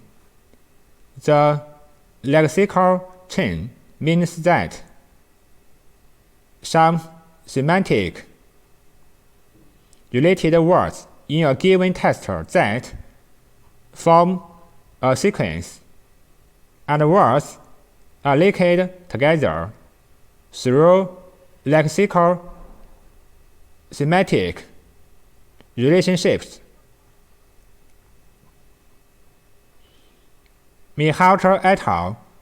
Proposes a disambiguation method based on the PageRank algorithm, which takes the synthesis of each word in the text as the word text and constructs the disambiguation graph by using the semantic relation between the synthesis of words.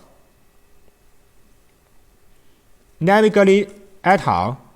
Propose the structure semantic interconnector algorithm with the help of knowledge resources such as ROSENET. The algorithm structurally expresses the synthesis of contextual words. Aguirre et al. Proposed the personalized PageRank algorithm for WSD. This method is similar to MengChu's method. The difference is that it has some improvements in the importance degree computation.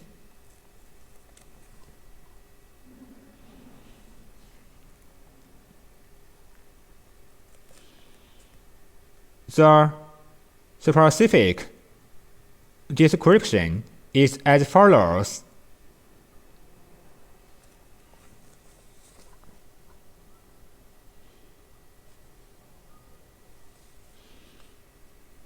Dependency passing of ambiguous synthesis.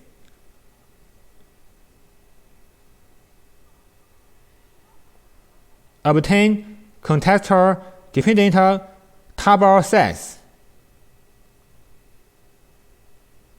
and get a contextual dependent graph according to the shortest path length of the contextual words in the dependence graph from the target ambiguous word. The contextual words are extracted as contextual knowledge.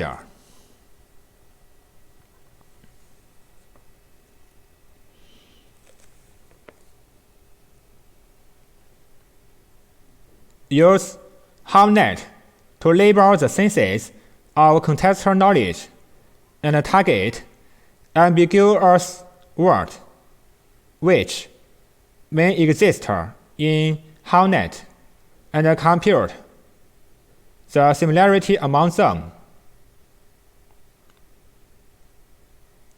Take the synthesis of contextual knowledge and the target ambiguous word as the vertices. The semantic relation between concepts at the edge. The conceptual similarity at the weight of the edge to construct the contextual disambiguation graph.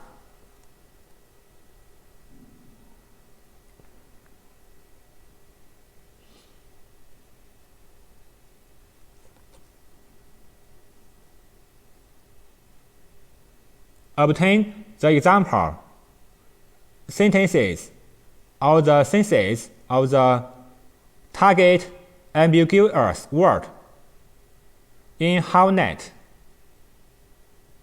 and CSD, and perform dependency parsing to obtain the example synthesis dependent table set and construct the dependency disambiguation graph in combination with the contextual table set.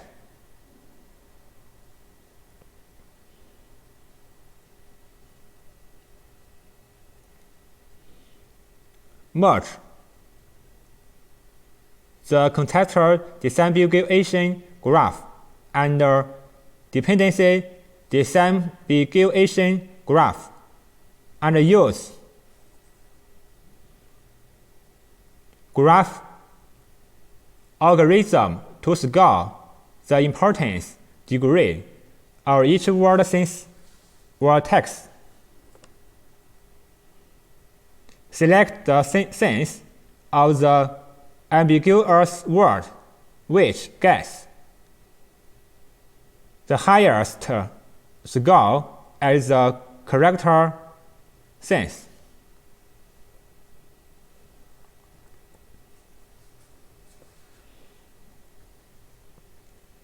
The experimental dataset shown in Table 1 comes from the 2007 International Semantic Evaluation Conference. Task 5, Chinese and English sample task. A total of 19 nodes.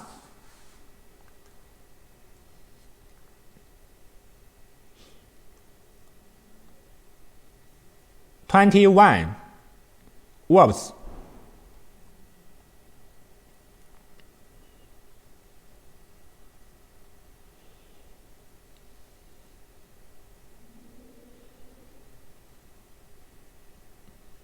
The disambiguation effect of each method is shown in Table 2.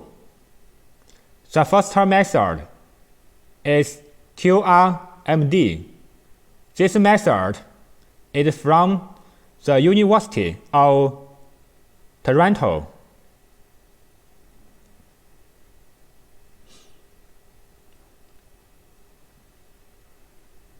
The second, WIN. This method uses word-based method to select the left and right ambiguous words when selecting contextual knowledge. Other settings are consistent with the method proposed in this paper. The third, CON. This method refers to the contextual disambiguation graph. The fourth, CSD. This method is the same as below, how CSD, but not using HowNet.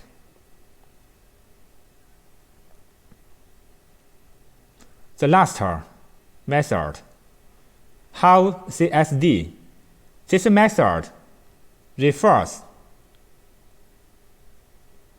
to the combination of contextual disambiguation graph and dependency disambiguation graph for word sense disambiguation. It can be seen that the effect of CON method is not more than that of QRMD method and WIN method. How CSD method combines contextual disambiguation graph and dependency disambiguation graph, which avoids this problem to a certain extent.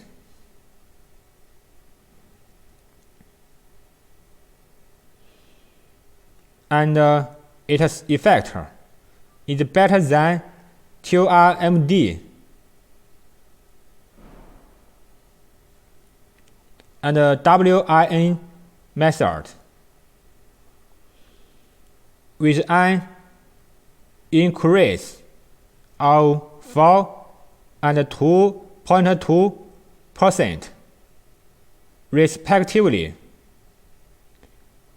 CSD method uses contextual disambiguation graph and CSD examples better than QRMD, but less than half CSD.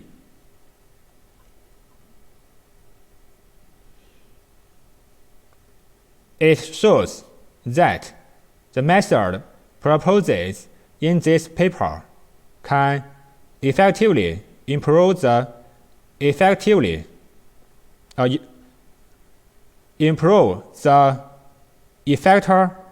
of word sense disambiguation.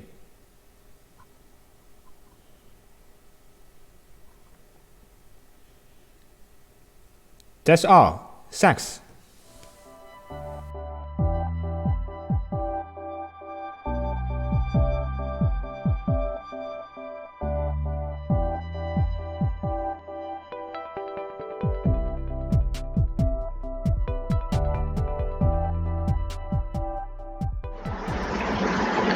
Hello everyone, I am a student from Nanjing University of Post and Telecommunications.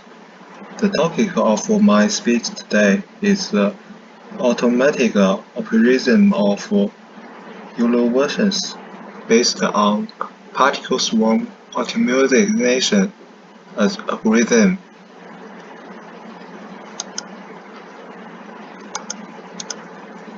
The idea of the optimization algorithm in this article is derived from the rulers of biological evolution. Any organism in the natural ecosystem is closely related to the environment in which it lives and adapts to it. As Darwin said, in a system, it is not the strongest of the species that survive, but the one most responsive to change. Only strong individual can survive in a complex environment.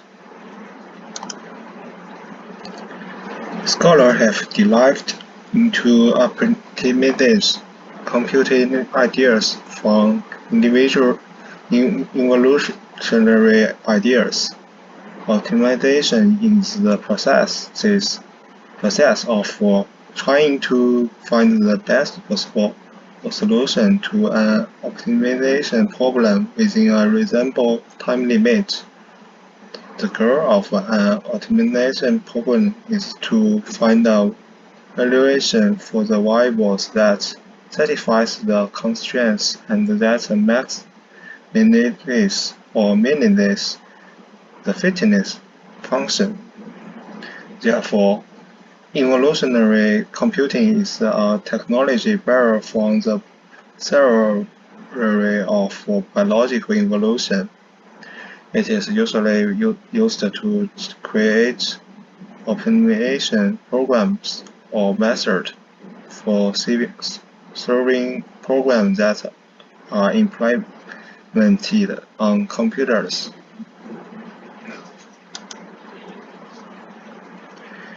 But what is evolutionary computing?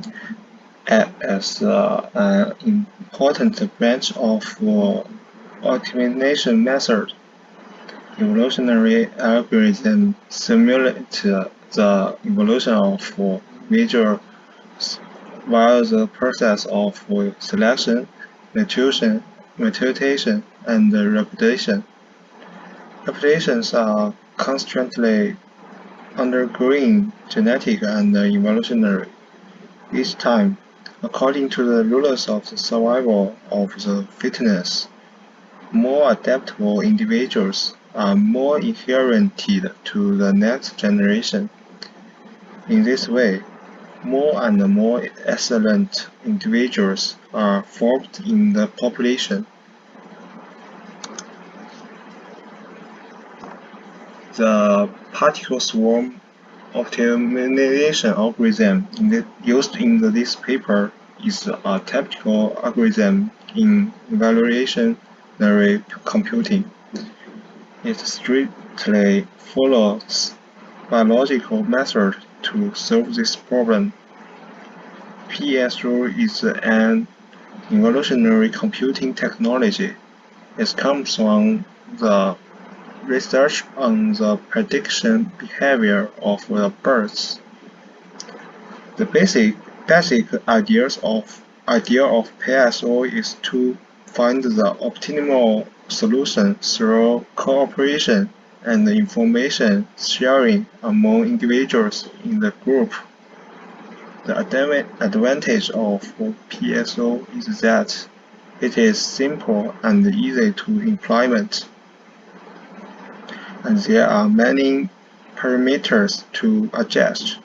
It has been widely used in function optimization, natural network training, physics system control, and other genetic algorithms. And PSO has its own unique evolutionary rules. PSO is initialized as a group of random particles. Then the optimal solution is found by iteration. In each iteration, particles update themselves by checking two p-best and g-best. After finding these two optimal values, the particle updates its velocity and position through the following formula. And the following and above them, the following is the updates formula of PSO. Among them, xi is current position of the particle. Vi is the velocity of particle movement. W is the iteral weight. G-best and P-best are the global optimization number and the local optimization number respect. Rand is the random number between 0 and 1. C1 and C2 are all the learning factors.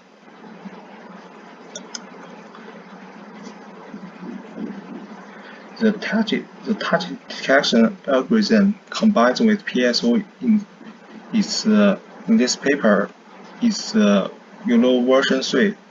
YOLO version 3 is the third version of the YOLO series of target detection algorithms. Compared with the previous algorithms, especially for small targets, the accuracy has been significantly improved. The following formula describes how the network output is transformed to obtain a bounding box prediction. The following formula describes how the YOLO version 3 network transforms the network output to obtain bounding box predictions. The following formula describes how the YOLO version 3 network transforms the network output to obtain bounding box predictions. Among them, Px, By, Bw, Bh are the predicted center coordinates x, y, width, and height. Tx, Ty, Tw, and Th are the output of the network. Cx and Cy are the coordinates of the upper left corner of the grid. Pw and Ph are the dimensions of the anchor box.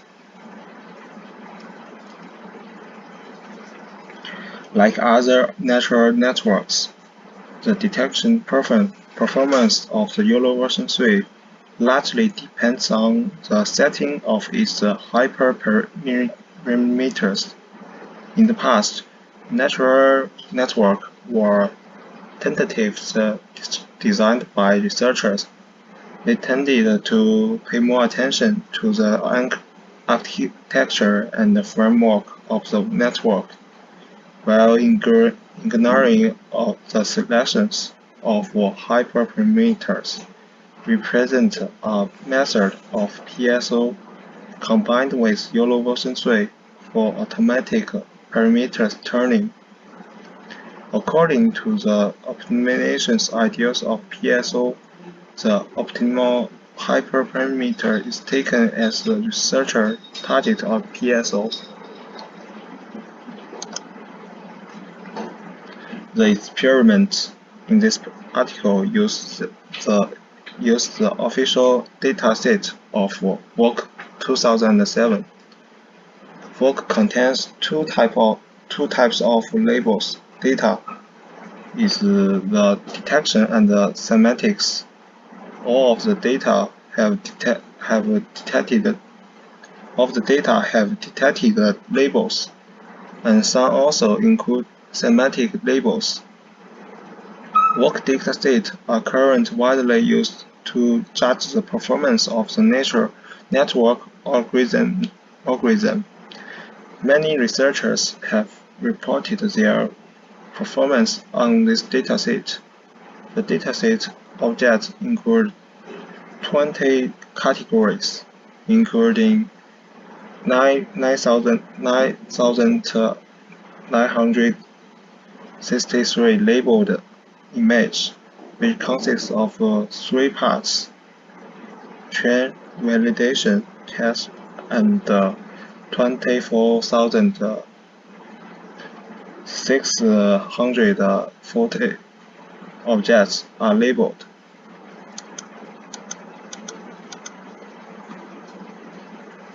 The loss function of universal tree is taken as the fitness function of the particles, because a lower loss function value is required.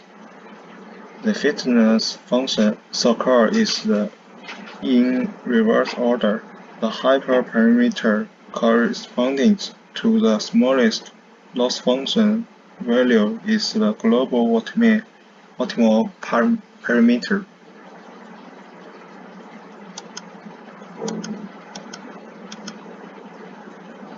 The iterative ruler of the PSO is to randomly select a hyperparameter and then update the speed direction from the range of the selected hyperparameter. In each iteration, the fitness value of each particle is compared with the current best parameters. If the particle is better, use it as the current best position, that is the best, and update GBS in the same way.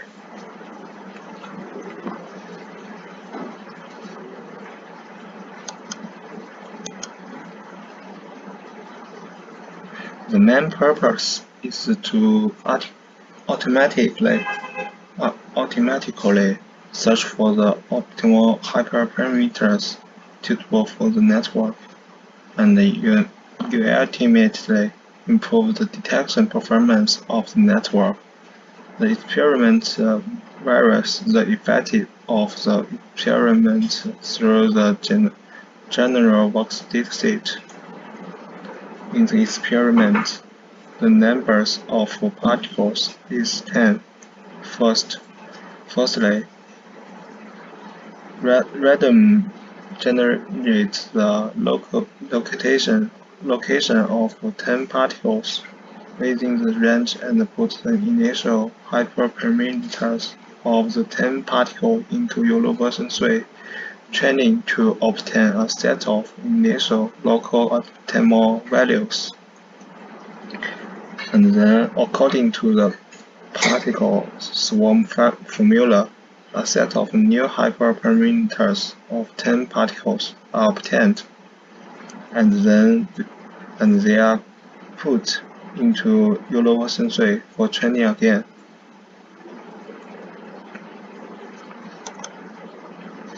A Under the same experimental environment, the original hyperparameters and the global optimal parameters are fed to universal 3 for 5 times respectively, comparing with the data of 5 times with the network prediction after tuning. Experimental results show that the global optimal hyperparameter has a smaller loss function value. The calculated average loss function of the original data is 0.32, and the arrange loss function after optimization is about 0.13, and the prediction accuracy has been greatly improved. From the result of the loss function after training, the loss function value is generally reduced, and the detection accuracies also increase from the experimental result.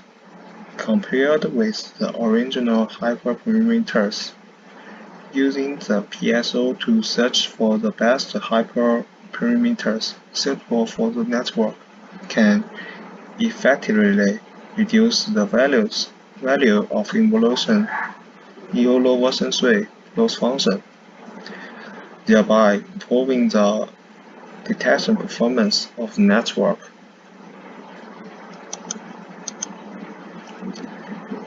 Thanks to all the experts and scholars of the conference for listening.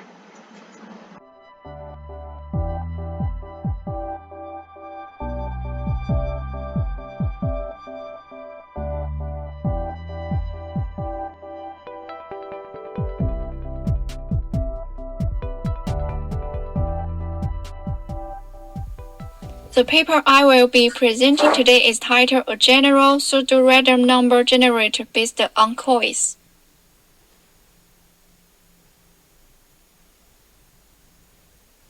I will talk about this paper in 5 parts.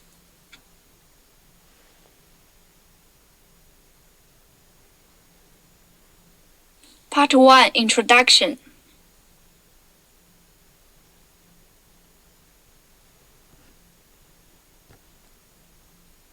Pseudo-random number generator is widely used in various fields, such as system simulation and security. Based on a reliable and efficient pseudo-random number generator, the system's operation, evolution, and development process are truly described in the system simulation. In the field of information security, based on cryptography, pseudo-random number generators also play an important role. Key generation, digital signatures, authentication and identification, and various secure communication protocols are inseparable from high-quality random numbers. In a sense, the security of random numbers determines the security of the entire security system. There are 4 commonly used pseudo-random number generation functions in the C language standard library: stdlib.h, radar function, surrender function, randomize function, and random function. But these functions have obvious defects and poor ease of use. This paper analyzes the existing pseudo-random number generation function in C language, proposes a general pseudo-random number generator scheme based on COIS, and designs a more general function interface. The security of random numbers determines the security of the entire security system. This paper analyzed the existing pseudo-random number generation function in C language, proposes a general pseudo-random number generator scheme based on COIS, and designs a more general function interface.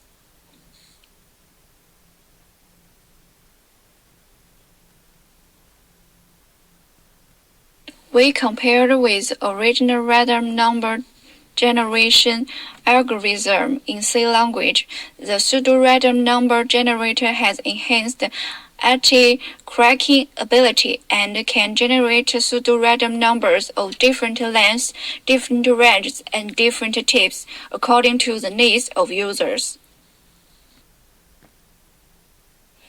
In addition, a key string is generated after the pseudo-random sequences is generated, which can be used to retrieve the lost pseudo-random number sequence under special circumstances. The test results show that the method proposed in this paper has good performance in terms of randomness, key sensitivity, and compatibility.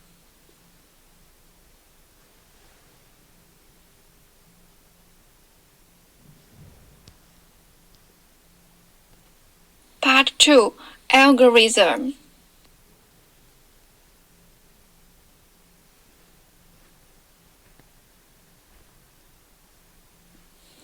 For the two initial parameters mu and x of the traditional one-dimensional logistic mapping function, only when the values are within the specified interval, the sequence generated by the logistic mapping function is non-periodic and non-convergent.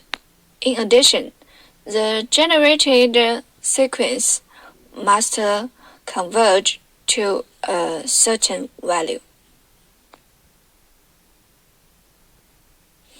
This paper purports not to directly generate the entire pseudo-random number sequence, but to generate a single pseudo-random number at a time through grouping and interactions exact. This is a picture about algorithm workflow. The initial value x of the critical sequence is determined by the three parameters mk, sk, and n, where this parameter mu is a full set of system parameters used for an iteration, and its range is 0 to 4. The parameter sk is obtained by multiplying the system parameters year, month, day, hour, minute, second, and microsecond in this scheme.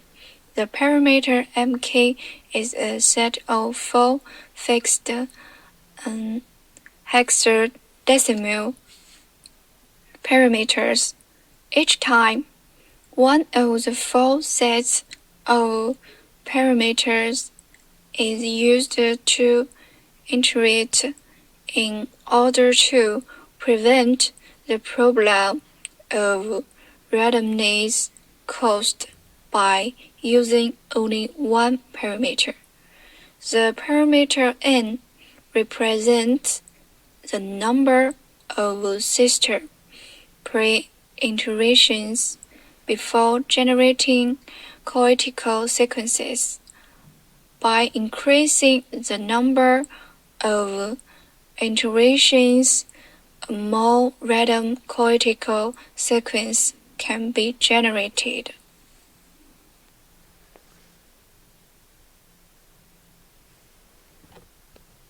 Part 3. Interface Design.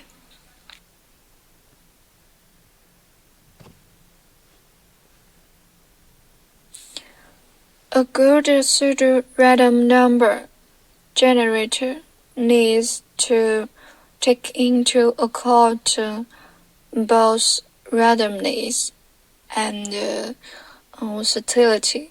Randomness can be tested with NIST and other related testing software, and to present the randomness of most pseudo-random number generators can pass the test, but the versatility is not strong.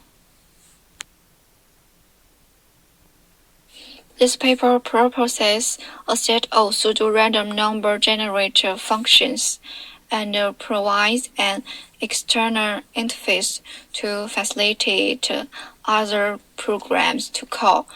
The required pseudo-random sequence can be obtained by entering the relevant parameters.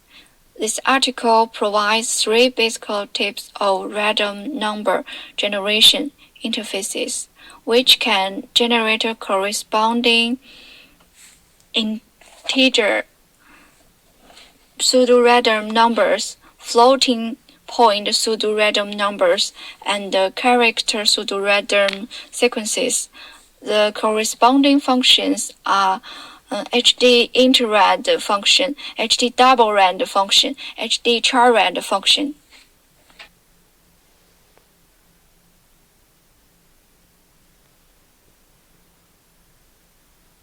Part 4. Performance Test.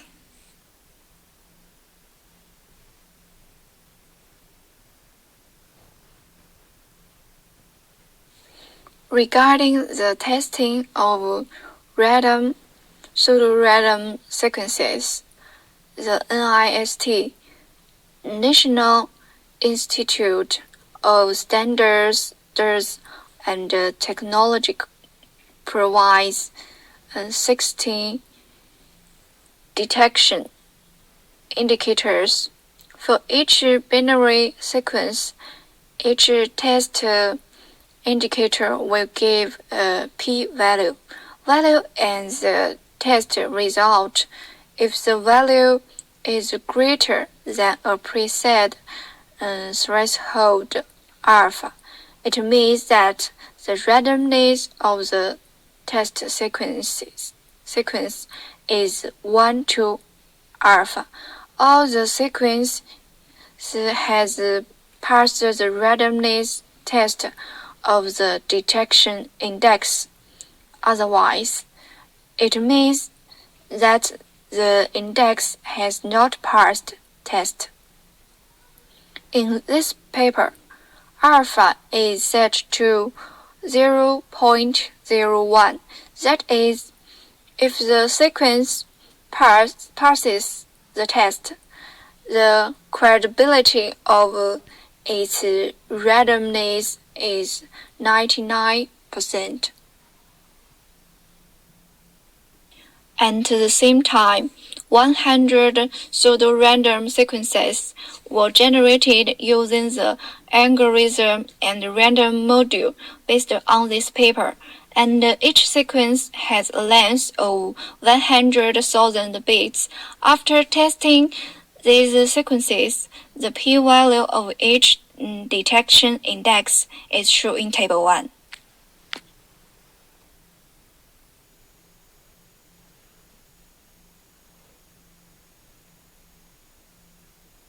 Based on these test results, the random number sequence test results generated by the pseudo-random number generator in this paper are better than the random function test results overall. Based on the comprehensive experimental results, it can be considered that the pseudo-random number generator proposed in this paper can generate pseudo-random number sequences with good cryptographic characteristics.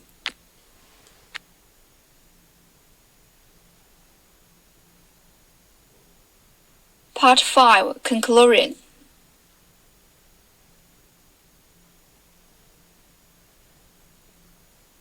In this paper, a C-language universal pseudo-random number generator based on a quotic system is designed. The comprehension test results show that the random number generator design scheme gives in this paper has good random performance and strong versatility. Random sequence and other characteristics. The pseudo-random sequence generated by this is enough to meet the randomness requirement.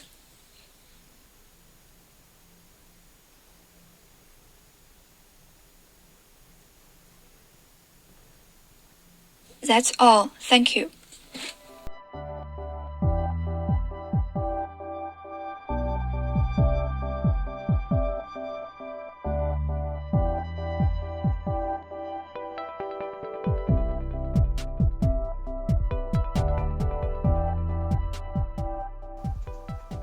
Hi, everyone.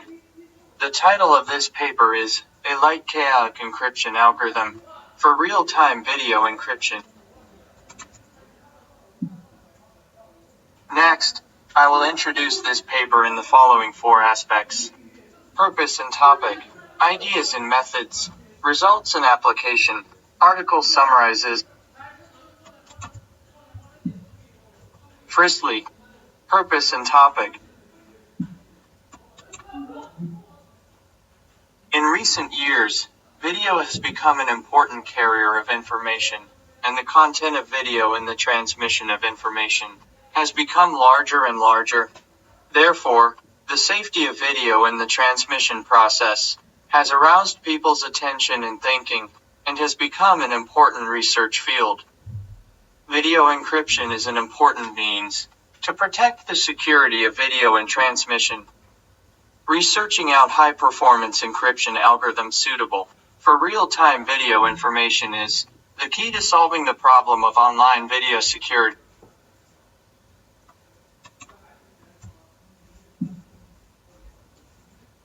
Since the 1970s, many excellent cryptographic technologies have appeared and been widely used, such as DE, IDEA, and RSA. However, due to the large amount of data, special coding structure, and many real-time videos, these traditional algorithms for text are no longer suitable. Current videos are basically digital videos, and video encryption technology has also undergone new developments. The digital video signal can be compressed and encoded before being stored or transmitted. The video signal can be encrypted. In any of the above steps. At present, there are many types of video encryption technologies, which are mainly divided into 2 categories.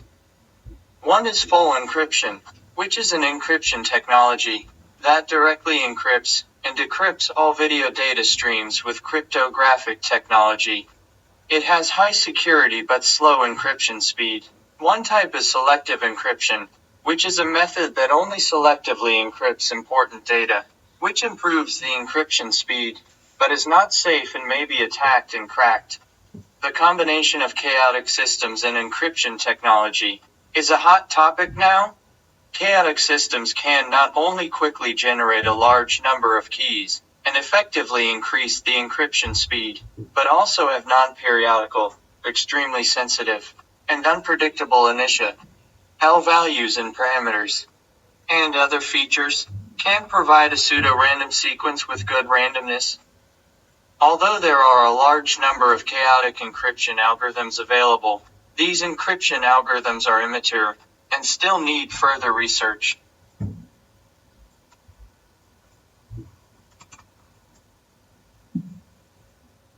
Secondly, ideas and methods. A prototype video transmission system including video capture, video transmission and video playback functions was designed and implemented. Server-side.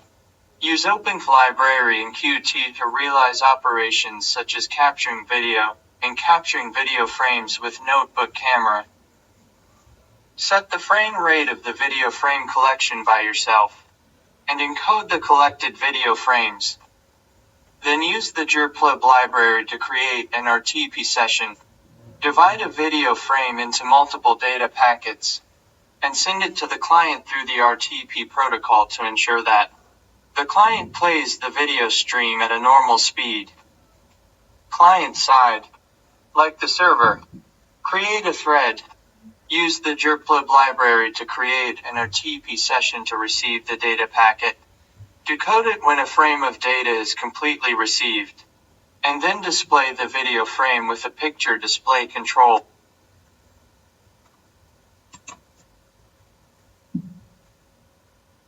Video frame collection. Because the capture of video frames is done with the help of Openg, the first step should be to configure Openg. Then call the function to open the camera, get the video from the camera, and create a timer to set the frame rate of the captured video. In this project, it was set to capture every 100 ms at the beginning. After many attempts, it was found that the capture was every 20 ms. It works best once. When the system times out, it reads the current camera information, which is to capture the video frame. The key code is as follows.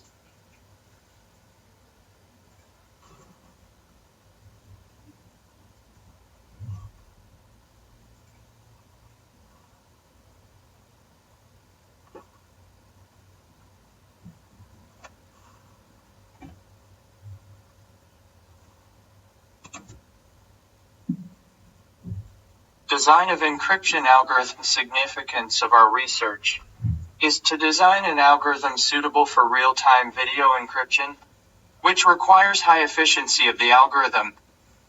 The chaotic encryption algorithm based on logistic, one-dimensional mapping, is relatively simple. The iteration speed is fast, and has complex dynamic behavior, sensitive to the initial value. The generated sequence is also a pseudo-random sequence, which meets the requirements of encrypted real-time video. Chaotic sequence is a mixture of disorder and order. In order to solve the problem that the sequence iterated at the beginning of the logistic map may not be random enough, the sequence generated in the previous iteration can be run empty for a while, and the multi-way sequence can be used to cover, so that the sequence generated for encryption is basically disordered. The logistic algorithm is based on an initial value and then iteratively generates a sequence. We start with the generation of the initial value. The iterative initial value can be generated by a master key and a set of one-time keys, where the master key is fixed, and the one-time key is randomly generated. The initial key is randomly generated, and the XOR is selected to process the key to ensure the balance of 0 and 1. When encrypting with a plain text, XOR encryption is also selected. The one-time key consists of 4 32-bit integers, and each number has a value between 0 and 0xFFFFFFF. In order to make it meet the requirements of logistic mapping between 0 and 1, generally the number is continuously divided by 2, but due to the numerical specificity of the number selected in this scheme, each number can be divided twice with 0x100000 to get the initial value quickly. The final part is the encryption part. In this paper, 4-way coverage is selected, i.e., the 4 sequences are XORed, and then encrypted with the plain text XOR. 1 byte is encrypted once and every bit is encrypted, so only 1 byte is needed for encryption at a time. In summary, the flowchart of chaotic encryption algorithm based on logistic mapping is shown in figure.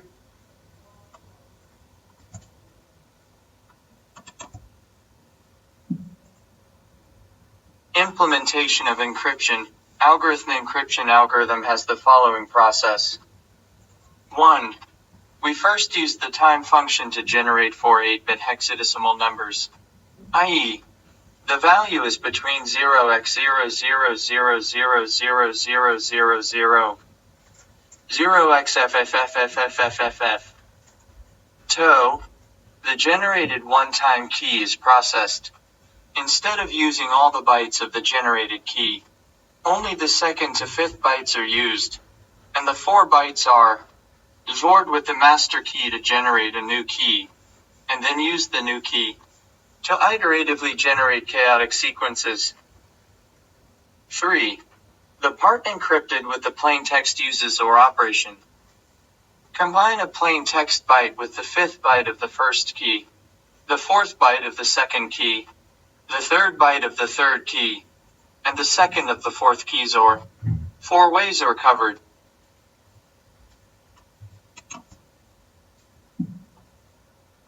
Improvement of the encryption algorithm. For better security and performance, the following improvements are adopted to our encryption algorithm. 1. Improvement of perimeter. For logistic mapping, the 2 main factors that affect the sequence are the initial value, and the other is the change of has a great influence on the blank window of the sequence, and whether there is a blank area. We found that when equal 4 is the most ideal state, but this is a fixed value, which is not realistic for the encryption algorithm, so we can only think of ways to make the value of as close to 4 as possible. 2. The mixture of tent and logistic mapping. The flaw of logistic is that the sequence values are unevenly distributed, and there are blank windows. The flaw of tent mapping is that it is easy to fall into the fixed points and small cycles. When the tent map falls into a small period or a fixed point, it is initialized using logistic mapping. When to fall into a small period and fixed points is difficult to judge in the encryption process. So in this topic, I tried to use the logistic map to initialize the tent map every 50, 100 to 00, 500, 1000 times, and to the sequences generated by each algorithm were tested.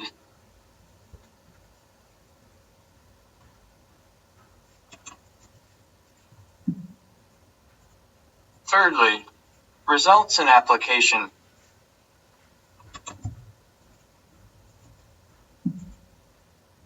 Realization of video encryption system based on chaos.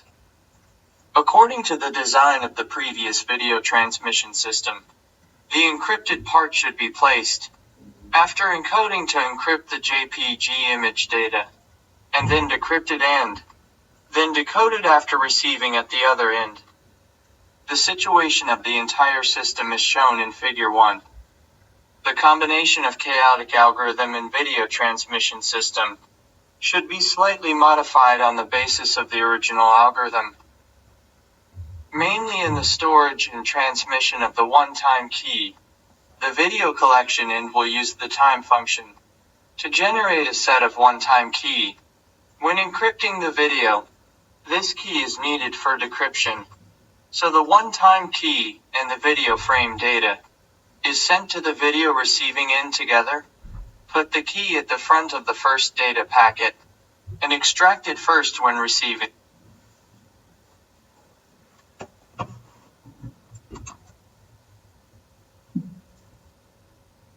System test. The main purpose of test is by running the video sending in program and the video receiving in program onto computers to see if they can be connected normally, transmit and receive video, and play normally.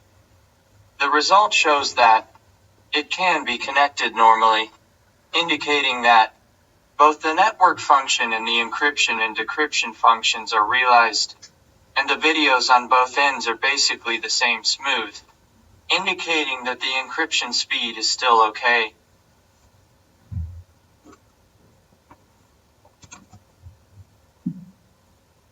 Fourthly, article summarizes.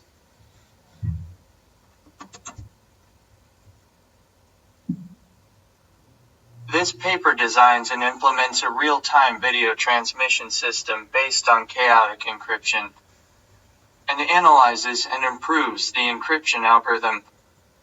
The core of this system research is in the encryption and decryption part. In this paper, we found an efficient and secure encryption algorithm for real-time video and improved chaotic encryption algorithm based on logistic mapping. In view of the defect of logistic mapping, this paper proposes two improvement schemes. We dynamically change the value of the parameter so that it keeps getting closer to 4, and when it is greater than or equal to 4, it returns to a value close to 4 and continues to cycle. It is mixed with another chaotic mapping function, tentMap. The sequence values of tentMap are evenly distributed, but it is easy to produce small periods and fixed points after a certain number of iterations, so the two are combined to complement each other. After a certain number of iterations of the tent mapping, the logistic mapping is used to initialize it. After testing, it is found that these two improved schemes have improved the randomness of the sequence and improved the security and reliability of the algorithm. Finally, the improved algorithm is also used in the real-time video transmission system, and it can smoothly realize the encryption and decryption of the real-time video. Okay, thanks.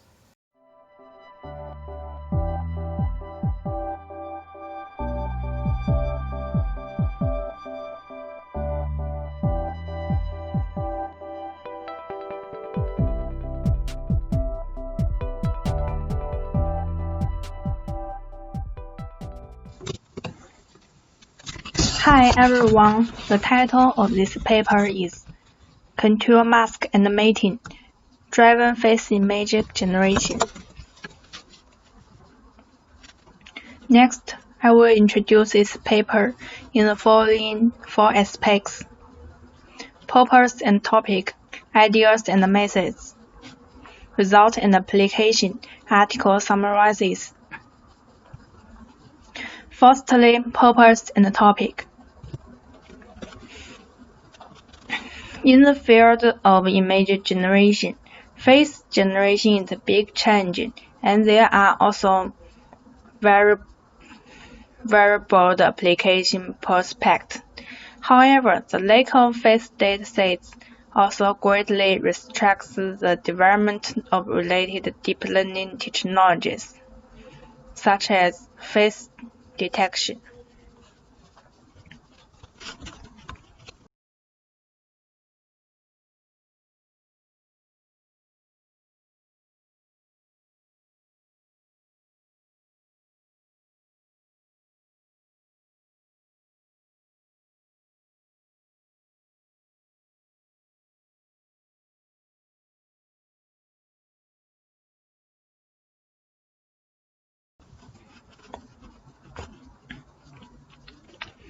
However, there are many shortcomings of exciting solutions.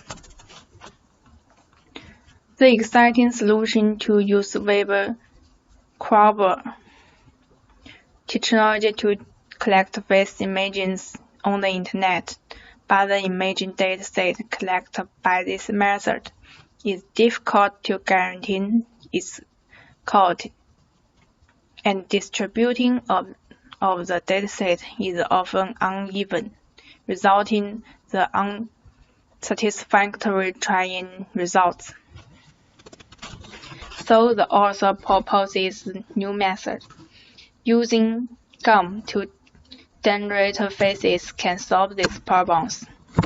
First, face generation can ensure that the number of datasets is large enough, as long as the noise and the mask can generate a face.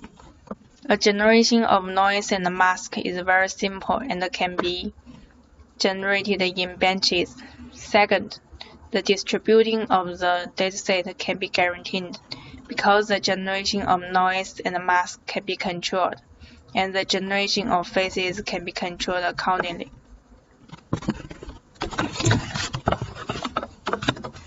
Secondly, ideas and methods. Face image generation based on contour mask divides the face style information into two types. One is the contour information provided by the mask, and the other is the style information composed of other parts of the face. We consider generation two types of information separately. We consider generating two types. Contour information is the equivalent to rough style, inspired by conditional GAN generation with semantic label graphs. We consider mask as two types of semantic label graphs. One is a face imaging and the other is a background imaging.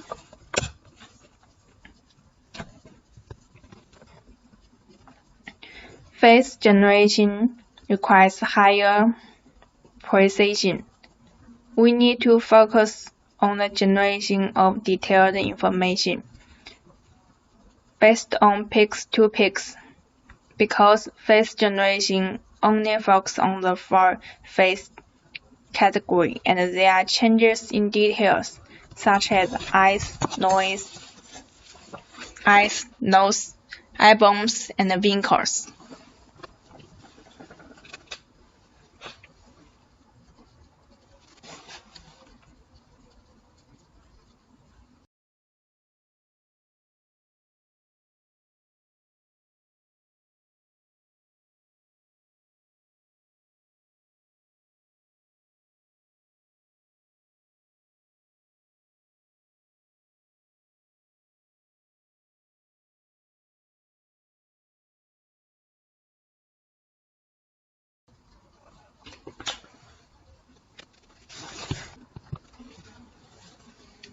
The specific training process are as follows. We separately calculate a false loss, a true loss, a false true loss, a detail loss. Compare the two saved results with LE loss to calculate the detail loss. Train the generator and the discriminator separately.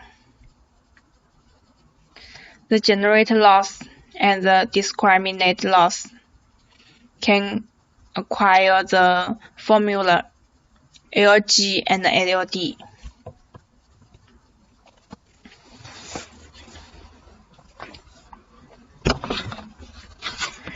The mating dataset used by the semantic human mating algorithm is 34,000.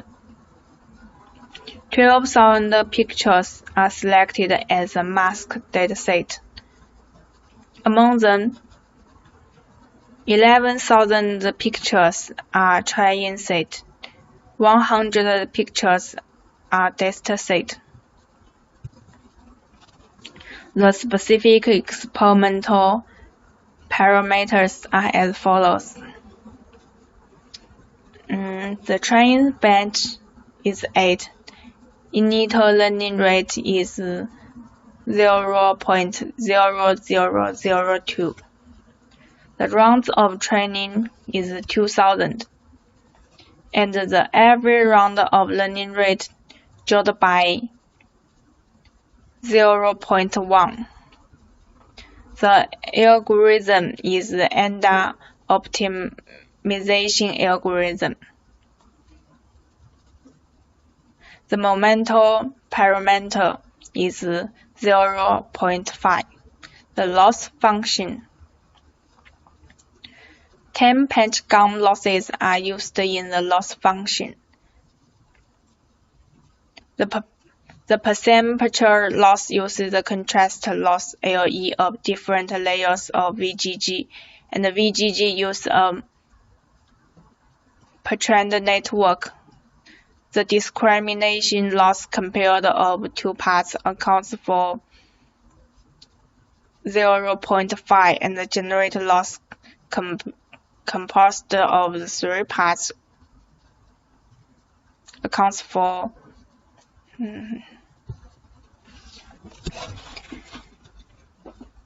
implementation details of face image generation based on mating.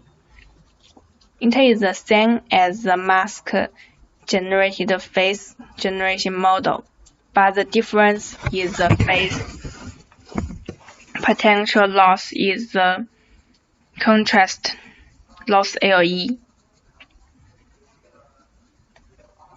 VGG difference layers. VGG use a pre-trained network. The discriminator loss remains the same during the training process and consists of 2 parts, each with a radius of 0.5. The generator loss is divided into 3 stages during the training process. During the training process, before, during, and after the training, the coefficients of the overall loss are 0.8, 0.5, and 0.4, while the coefficients of loss of details are 0.2, 0.5, and 0.6.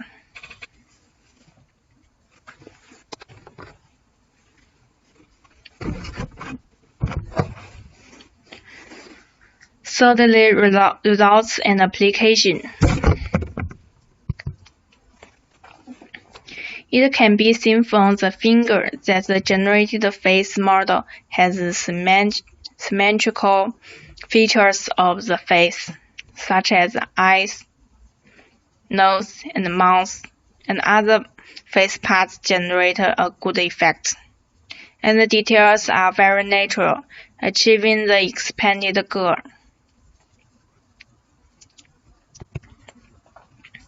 This is a trend chart of the loss function during training. Compared with the loss chart of the previous model, the model generator and its discriminator confrontations process in this paper is more ideal, and the generator loss is close to the discriminator loss, which indicates that the real imaging is close to the generated image. And at the same time, the discriminator loss floating on 0.5, the generation effect is ideal. This because the model adds details as a style, which makes the details clear.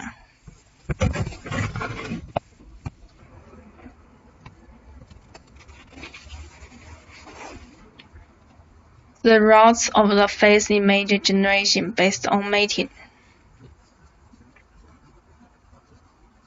The face on the guidance of mating and the face image generation guided by contour mask is different. As can be seen, face image generation based on mating guarantees that the generated images are realistic and has better generation effects in details such as hair, act, while mask-guided face generation, hairline edge generation is stiff.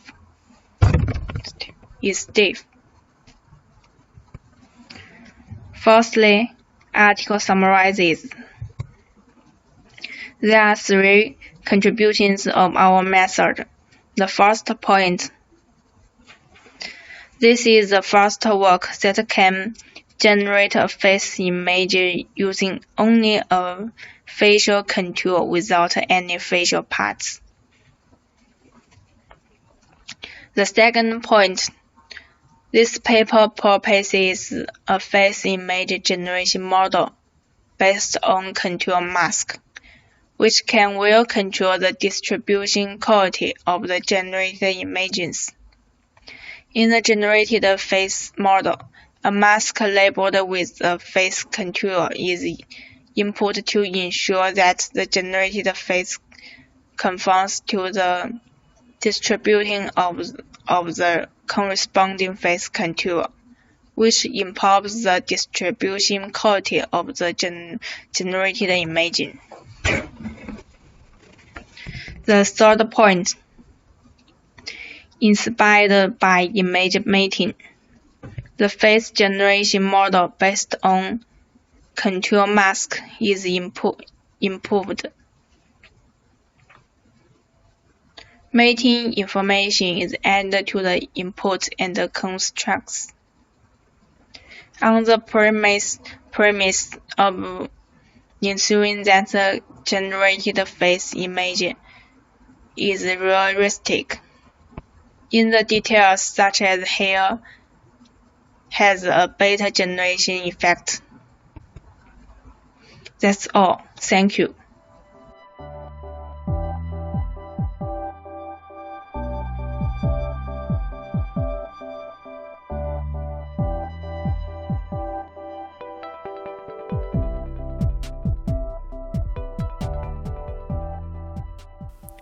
Hello everyone, I'm Keiichiro Kubo from Ehime University.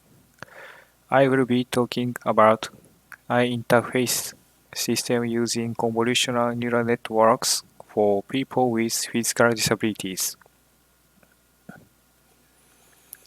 In this presentation, first, I'm going to talk about background. After that, I'll show you gaze direction estimation using convolutional neural network. Then, I will show you experiments. Finally, I'll show you conclusion.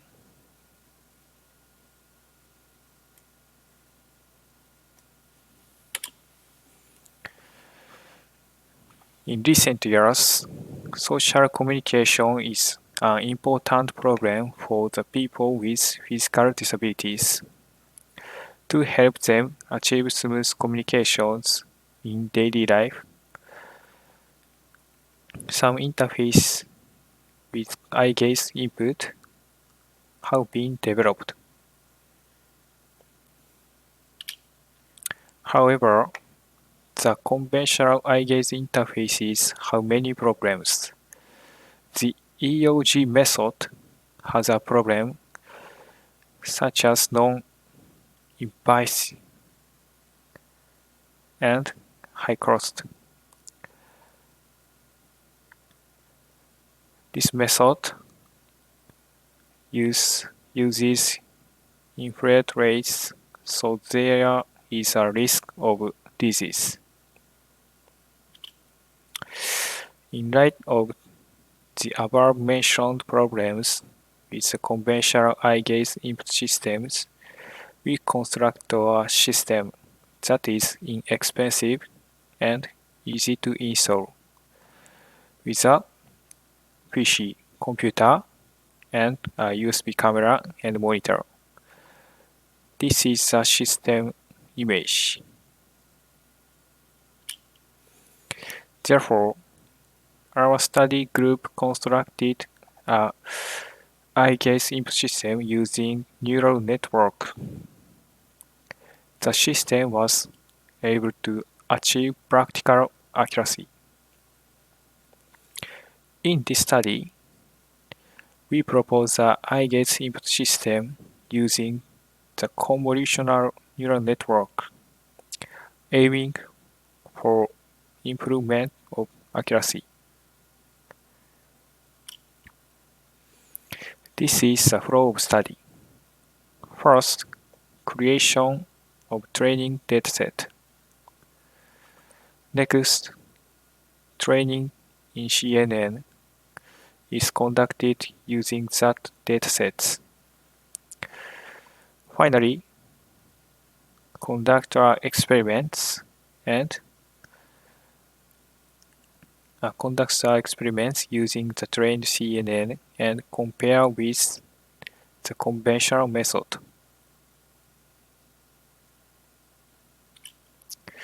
First, I will explain about create the training dataset. To create the training data, we make a target point displayed randomly on the monitor.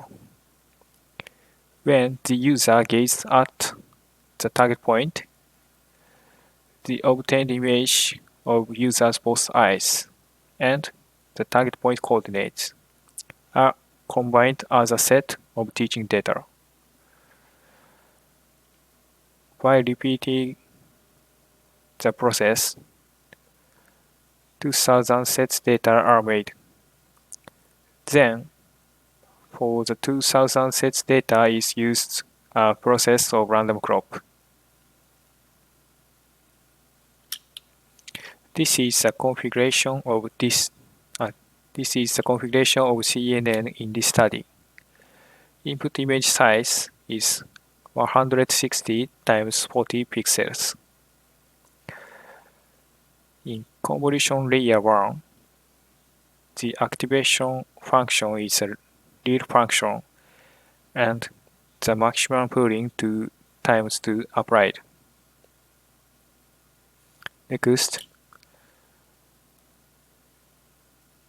5 times 5 convolution filter are added to the output of the first stage pooling layer. In this case, the activation function is real function and a 2 times 2 maximum pooling is applied. After that, a fully connected neural network consisting of 1024 elements is constructed for the output of the pooling layer 2. Finally, the gaze point xy coordinates on the monitor screen are obtained as output. In the proposed structure, a dropout layer is used between the full connected layer and the output layer. The dropout rate is 50%.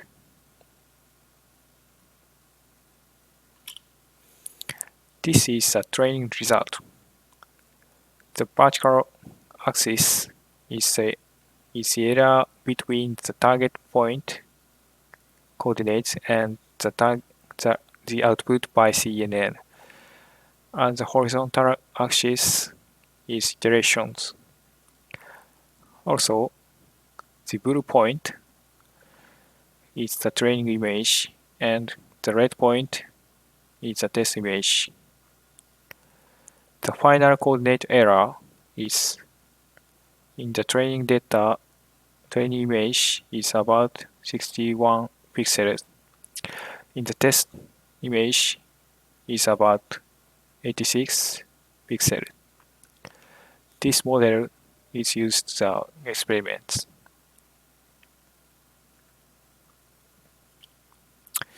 I will explain the experimental method.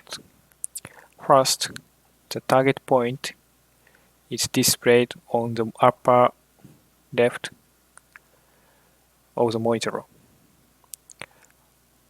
At that time, the coordinates of the target point and the eyes image are saved as a set.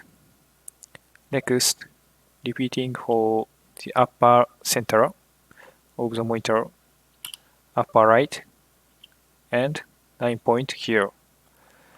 Then, for each of these 9 stationary points, record the error between the target point coordinates and the coordinates estimated by CNN. These errors are compared with the conventional method neural network.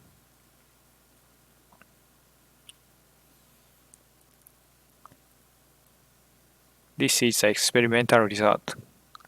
The left is the result using the neural network and the right is the result of this study. The average coordinate error is 155.9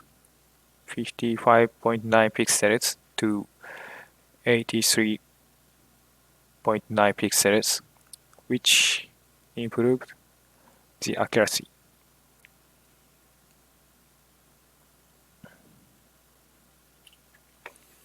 In this study, aiming at improving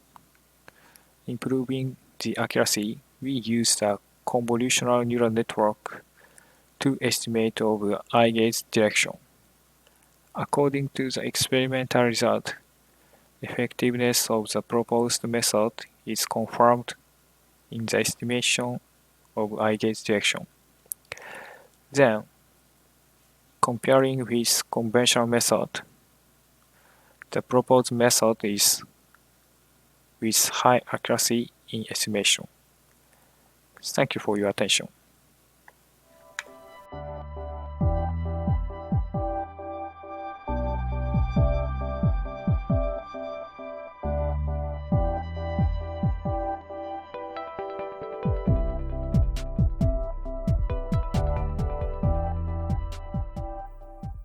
Hello everyone, I'm Hiroshi Watanabe from Yamaguchi University in Japan. Today, I'd like to talk about proposal of omnidirectional movable positioning plate using T-shaped Omni wheels. I'd like to start by talking about research background. In recent years, many positioning tables using a motor as a drive source have been developed, and devices using the positioning table have become widespread. A typical example of a positioning table is a device using a XY stage. The left figure shows the appearance of the XY stage. It is made of 2 motors and 1 stage.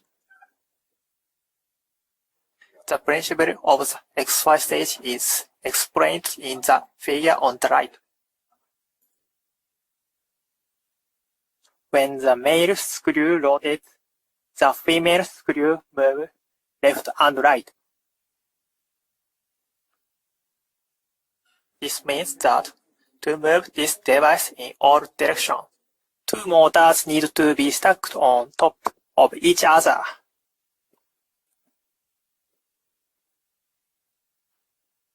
The problem with this device is that the overall height of the device is high, because 2 motors are stacked on top of each other. This slide shows conventional method. Look at the figure on the left. Such an arrangement is called an opposing arrangement. The plate is placed on the motor with the Omni wheels. The plate corresponds to the stage in the XY stage. When the motors rotate, the plate moves in conjunction with it. The plate moves up and down by unifying the direction's rotation of the motor on both sides. In addition, the plate can be rotated by reversing the direction's rotation of the left and right motors. As shown in the figure on the right, the object reaches the target position by a combination of the rotations plate and vertical movement. The most important point here is, although it reaches the target position, it takes a long time because it is moving by jittering.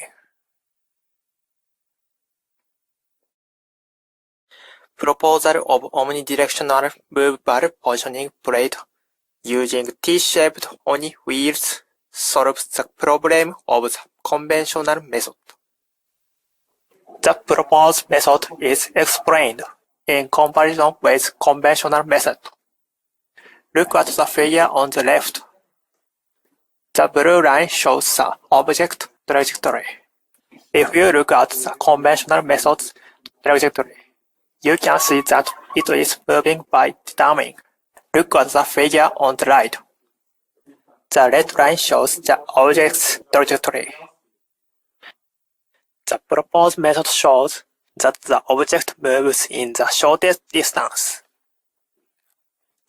The proposed method would reduce travel distance and time.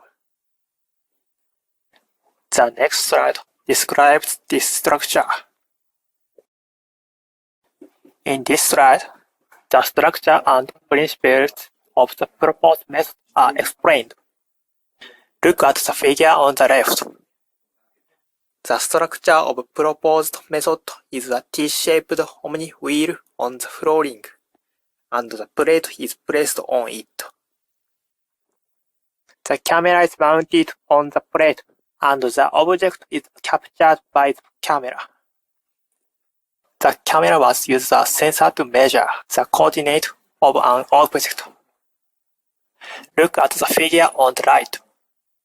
The principle of moving in all directions can be obtained by combining the rotation speed Vx of the motor and the speed Vy of the motor to obtain the speed Vxy. From this, it is possible to move the plate to the target position over the shortest distance by optimally controlling the rotation speed direction of the motor. Next, the positioning control is described below. The following is a flowchart of positioning control. First, the coordinate of the object center is captured on the plate.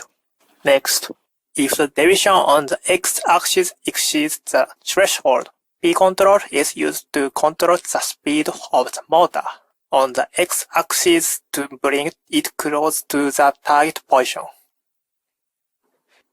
This loop continues until the deviation is less than or equal to the threshold.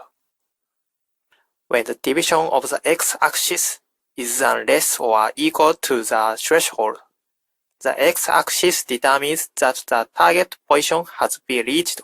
This flowchart is a positioning control for x-axis. In the same way, the y-coordinate is controlled by positioning. Next, we discuss the P-control. The method of controlling the amount of operates based on deviation. P-control allows an object in any position to be moved to a target position. Look at the figure. This is a block diagram for the P-control system. The gain factor was set below the speed, where the motor does not stop out. The purpose of experiment is explained in this section. The positioning device must be controlled even if it is loaded, because it moves a variety of objects. In this experiment, we verified whether or not we could reach the target position even if we put various weights on the plate. The proposed method is different from the XY stage, and the plate behavior differs from place to place. The reason for this is that the friction between the flooring material and the ball caster changes the movement of the plate. Therefore, it must be possible to operate the proposed method in different locations.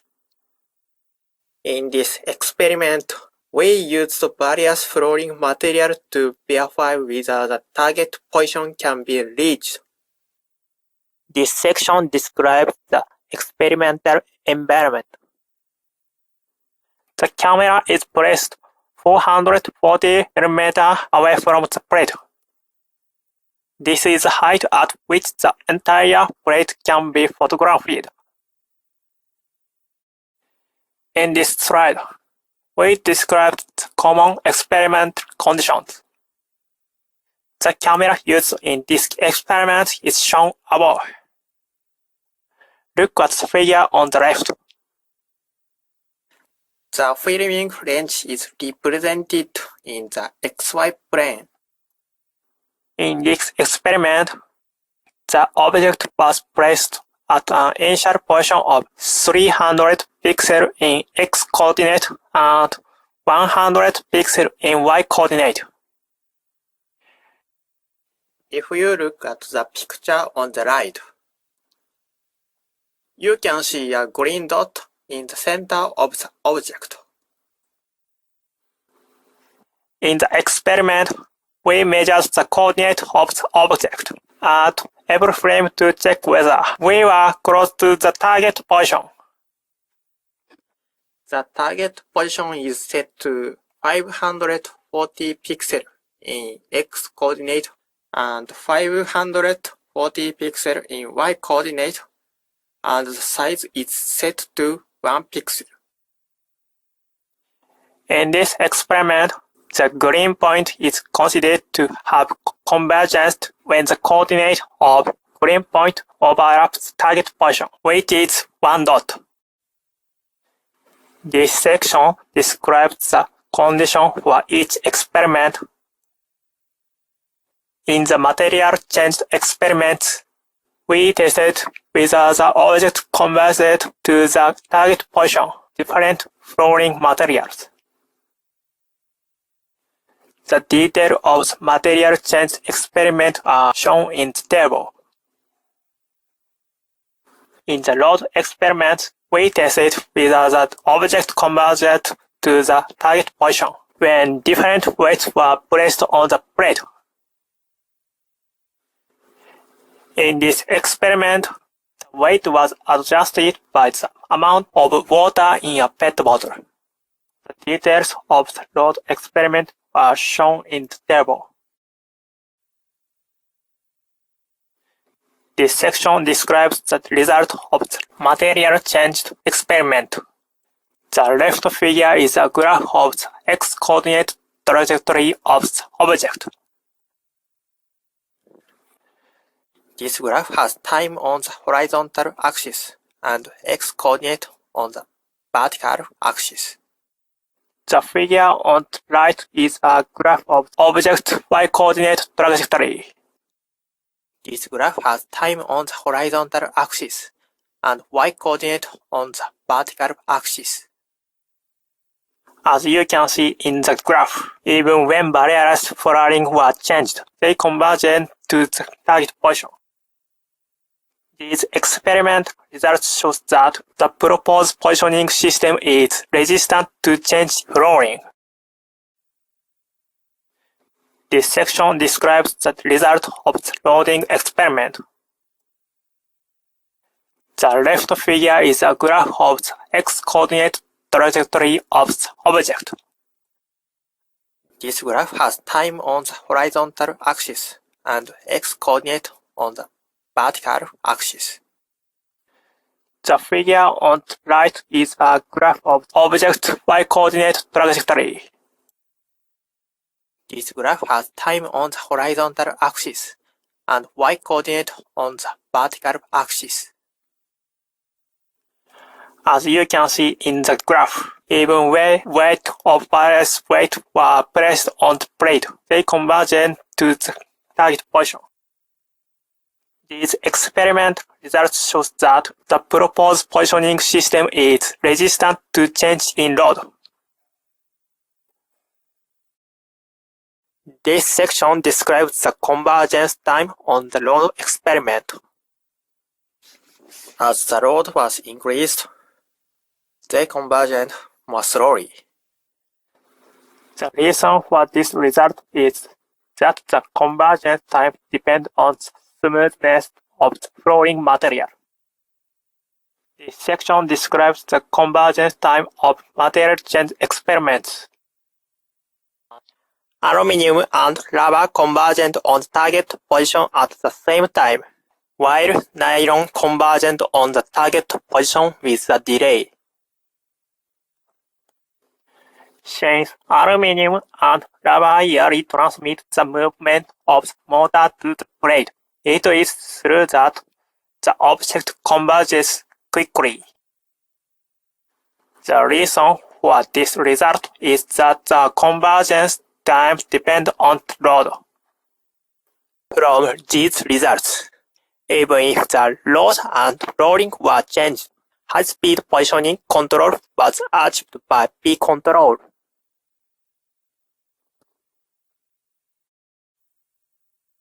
In this study, omnidirectional movable positioning plate using T-shaped omnifoils that improves on the problem of conventional method was proposed.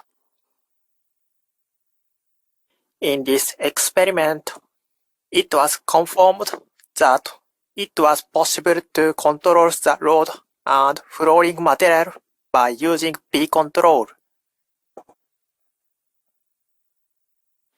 Even if the load and flooring were changed, high-speed positioning controls was achieved by P-control. As a future outlook, we will introduce a method of tuning the gain that is optimal for the environment. Thank you for listening.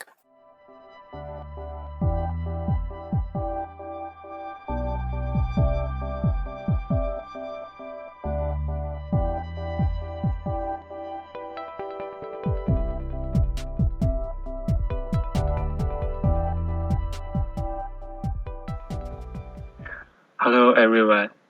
The paper I report this time is Intelligent Analysis and Presentation of IoT Image Collection in Private Cloud. I will start my presentation with the following 4 aspects: background, algorithm flow, experimental result, and conclusion.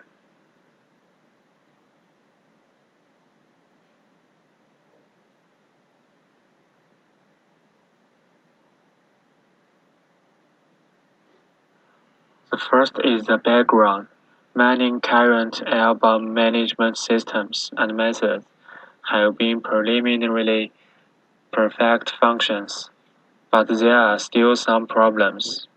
First of all, most of the album management systems are based on public cloud storage technology, but the storage scheme based on public cloud has huge problems in data security and personal privacy, which may bring potential harm to users' privacy and security.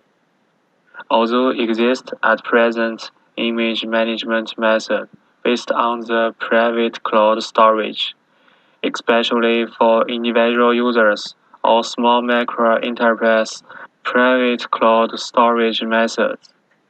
But in order to control cost, power consumption, noise, and other factors, generally use the low noise, low consumption, large capacity storage characteristics of computing resource, leading to calculate force is insufficient. The photo album management system only provides a simple intelligent image processing method. The lack of intelligent analysis and graphs, and so on.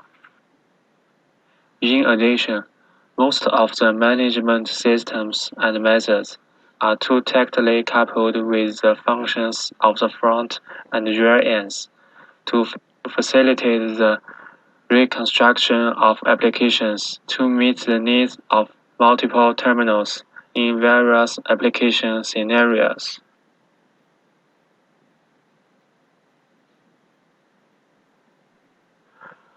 Based on the shortcomings of existing smart albums, this paper proposes and implements a private cloud multi-terminal smart album management system and method that integrates edge computing.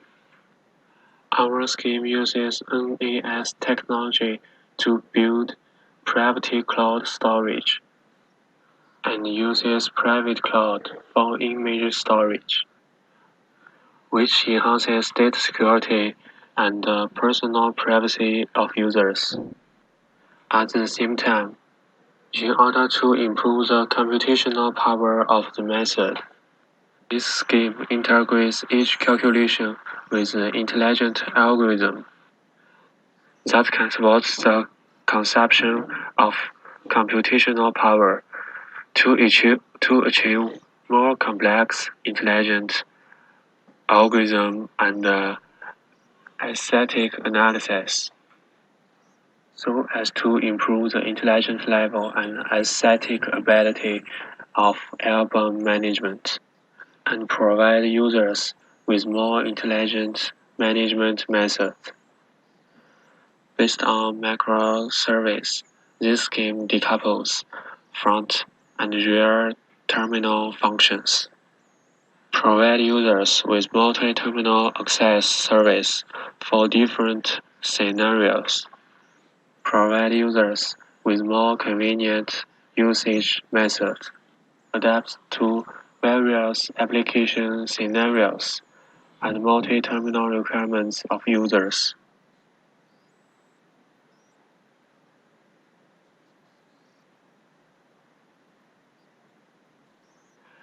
This page shows the flow of the algorithm.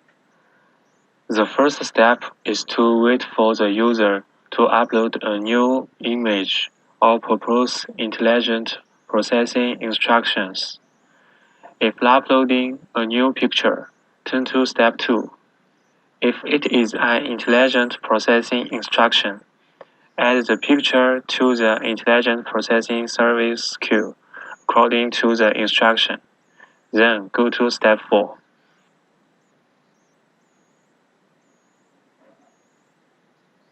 The second step is to extract the image information.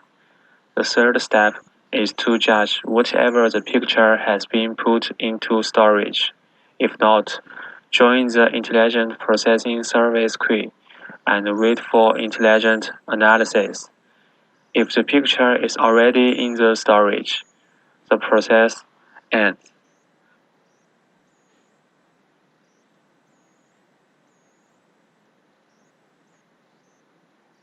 The first step is to check the service queue by the Intelligent Processing Microservice module to see if there are any tasks to be processed.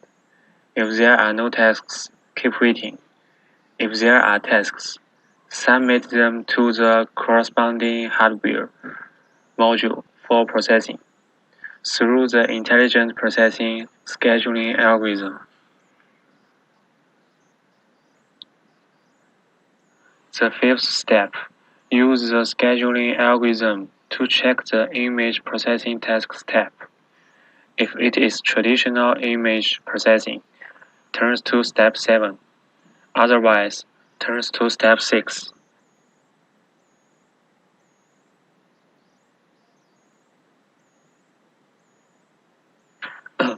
The sixth step is to check whether there is a registered and running Docker container in the system. If so, assign a task and go to step 8. If not, go to step 7. The seventh step is to according to the assigned algorithm's task. The AI chip is driven to perform the operation. After the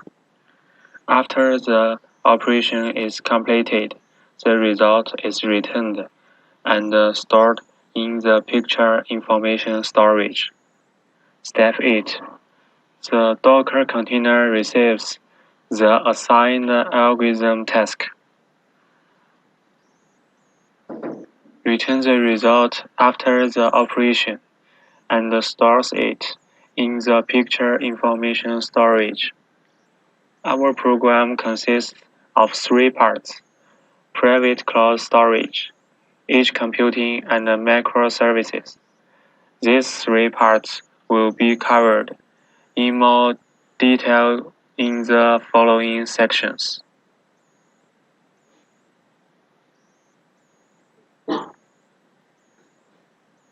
We adopt the private cloud storage system based on NAS for image storage, which can enhance the data security and privacy protection of users. Among them, the embedded system based on ARM architecture the advantages of low cost, low power consumption, low noise, and low heat dissipation.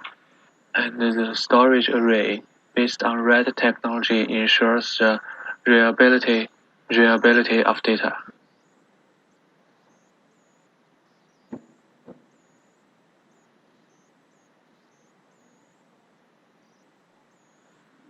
In order to improve the intelligence level of the album management method, this scheme integrates edge computing, that is, providing computing service on the side of the data source to improve response speed and protect users' privacy. When users want to improve the speed of intelligent processing, Docker container is deployed in local computing resource and built into an intelligent data processing server, so as to dynamically improve the computing power of intelligent album.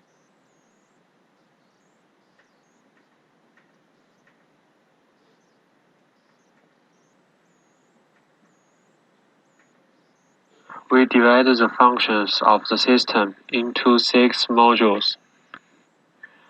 User Management Module provides user authentication, access authorization, access log and rule, management microservice. Only authorized users can access the album resources. At the same time, we adopt rule-based access control technology, and users can access the storage and the computing resources of the system according to their rules. Image Information Management Module provides microservices related to image information, including the globally unique hash value, EXIF information, and the label attributes defined by users and the information given by Intelligent Processing Module. Intelligent Processing Module provides microservices of intelligent processing with the help of the computing resources provided by Edge Intelligent Computing. The module performs corresponding intelligent processing for images, such as object detection, face detection, asset exploring, and so on.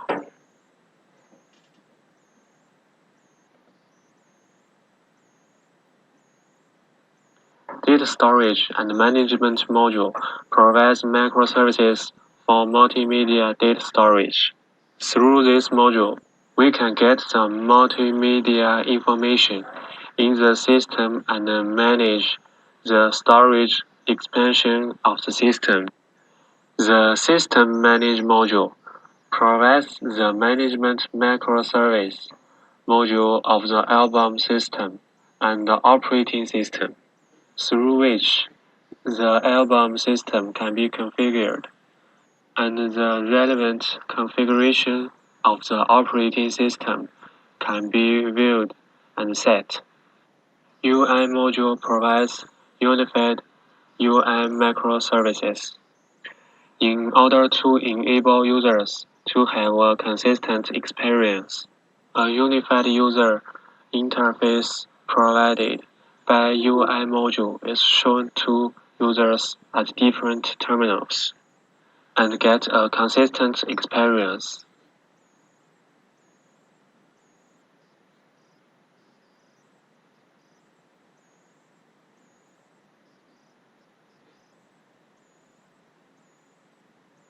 The average time to perform functional processing on an image in the background server is shown in the table.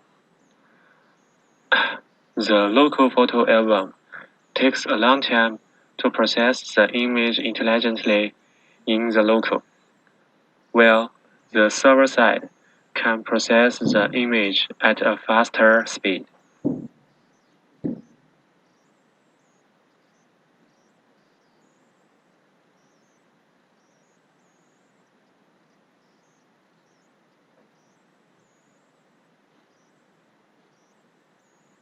In conclusion, our solution effectively enhances user data security and personal privacy by utilizing private cloud storage.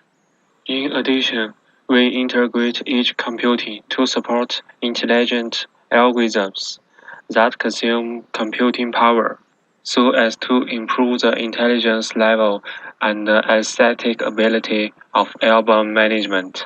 Finally, we adopt the architecture of microservices to adapt to various application scenarios and the multi-terminal requirements of users.